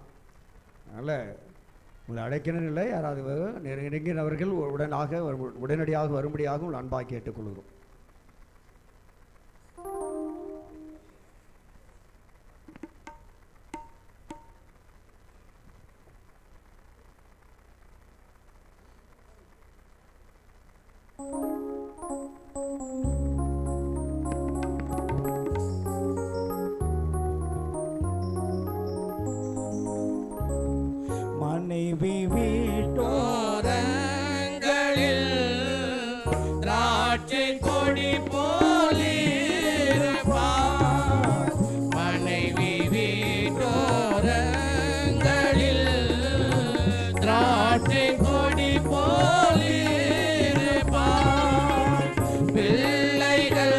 பந்திகளில் ஒளிவ கன்றுகள் போலிருப்பார். பிள்ளைகள் பந்திகளில் ஒளிவ கன்றுகள் போலிருப்பார். கர்த்தருக்கு பயந்து நடக்கிறவன் எவனோ பாக்கியவான். கர்த்தருக்கு பயந்து நடக்கிறவன் எவனோ பாக்கியவான். கர்த்தருக்கு பயப்படுகிற மனுஷனே பாக்கியவான். கர்த்தருக்கு பயப்படுகிற மனுஷனே பாக்கியவான். இதோ இவ்விதமாக ஆசீர்வதிக்கப்படுவான். இதோ இவ்விதமாக ஆசீர்வதிக்கப்படுவான். கர்த்தருக்கு பயந்து நடக்கிறவன் எவனோ பாக்கியவான். கர்த்தருக்கு பயந்து நடக்கிறவன் எவனோ பாக்கியவான். கர்த்தர் சீயோனிலிருந்து உன்னை ஆசீர்வதிப்பார். கர்த்தர் சீயோனிலிருந்து உன்னை ஆசீர்வதிப்பார். ஜீவனுள்ள நாளெல்லாம் எருசலேம் வாழ்வைக் காண்பார். ஜீவனுள்ள நாளெல்லாம் எருசலேம் வாழ்வைக் காண்பார். கர்த்தருக்கு பயந்து நடக்கிறவன் எவனோ பாக்கியவான். கர்த்தருக்கு பயந்து நடக்கிறவன் எவனோ பாக்கியவான்.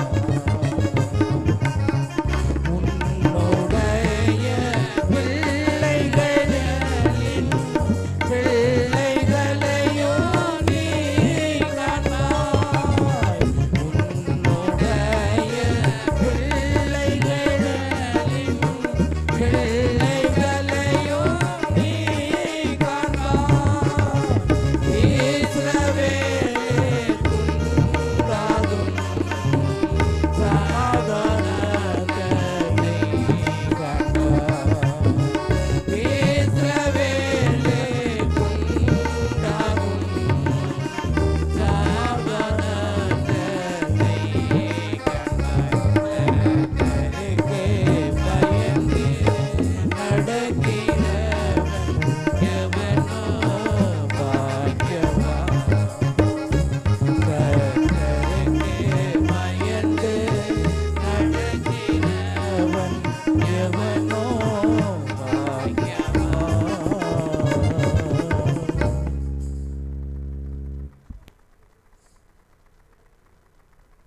கடைசி ஜெபம். நாம் அநேக முடிக்கிற தருவாயில் இருக்கிறோம். கடைசி ஜெபம் ஆசீர்வாதத்தை தேவனுடைய ஊழியக்காரர் சொன்ன அவர்கள் நமக்கு கொடுத்த பிற்பாடு கடைசியாக ஒரு பாடலை பாடுவோம். கர்த்தராகிய இயேசு கிறிஸ்துவின் கிருபையும் பிதாவாகிய தேவனுடைய அன்பும் பரிசுத்த ஆவியானுடைய ஐக்கியமும் ஆறுதலும் அரவணைப்பும் ஆசீர்வாதமும் நடத்துதலும் பாதுகாப்பும் சமாதானமும் நம் அனைவரோடும் குறிப்பாக ஜோசப் பியூலாவோடும் இப்பொழுது எப்பொழுதும் கர்த்தர் வரும் வரைக்கும் இருப்பதாக. ஆமேன்.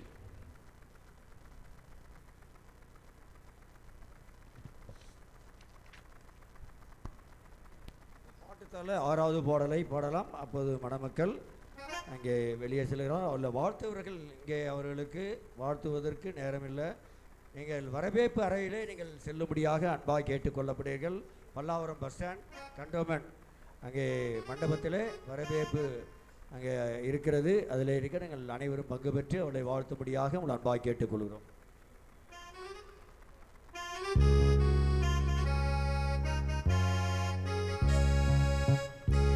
எழுந்து நின்று இந்த பாடலை நாம் பாடலாம். எழுந்து நின்று பாடுவோம். அப்பொழுது மணமக்கள் வெளியே கடந்து போவார்கள். தயவு செய்து எழுந்து நின்று பாடலாம். மணமக்கள் போன பிறகு, அவர்கள் போன பிறகு சபையார் நாம் கலைந்து போகலாம். அவர்கள் போவதற்கு முன்பு தயவு செய்து யாரும் வெளியே போக வேண்டாம்.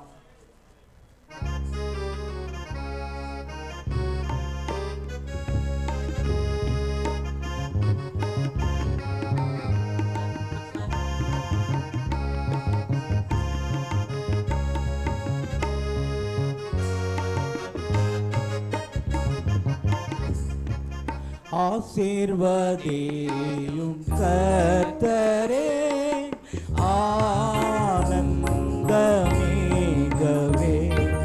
மேசாவுதியும் கர்த்தரே, நீத்தம் மகிழவே வீசிரோவான ஜோதி கதிரிங்கே மேசியம் மனவாளனே ஆசாரியராஜனே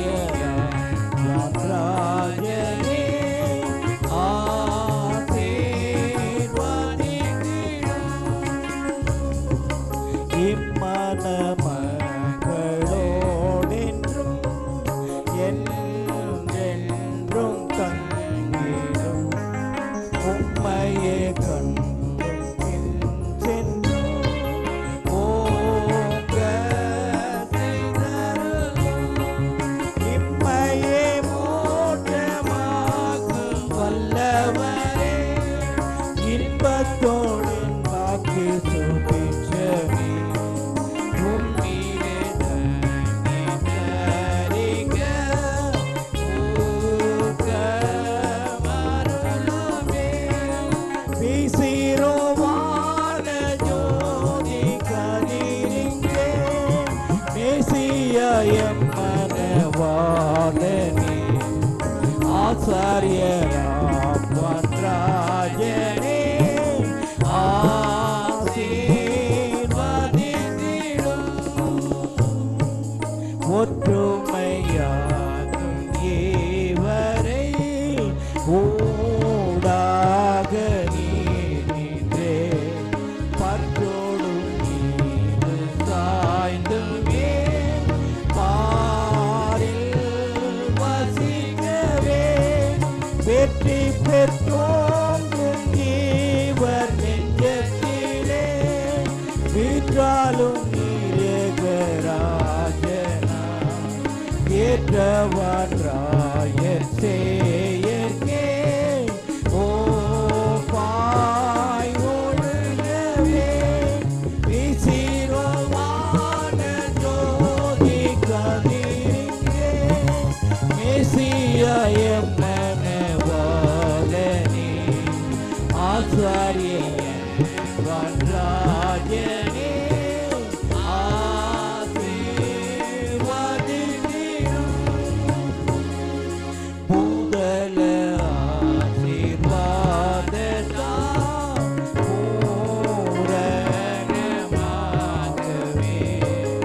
ஆதரித்தாலும் கர்த்தரே ஆசீர்வதித்திடும் மாத்திரளாக ஏவர் சந்ததியார் வந்துமையேறும் பிரஸ்தாபிக்க ஆதேவகிருபை தீர்மானம் ஆமோ கருணமே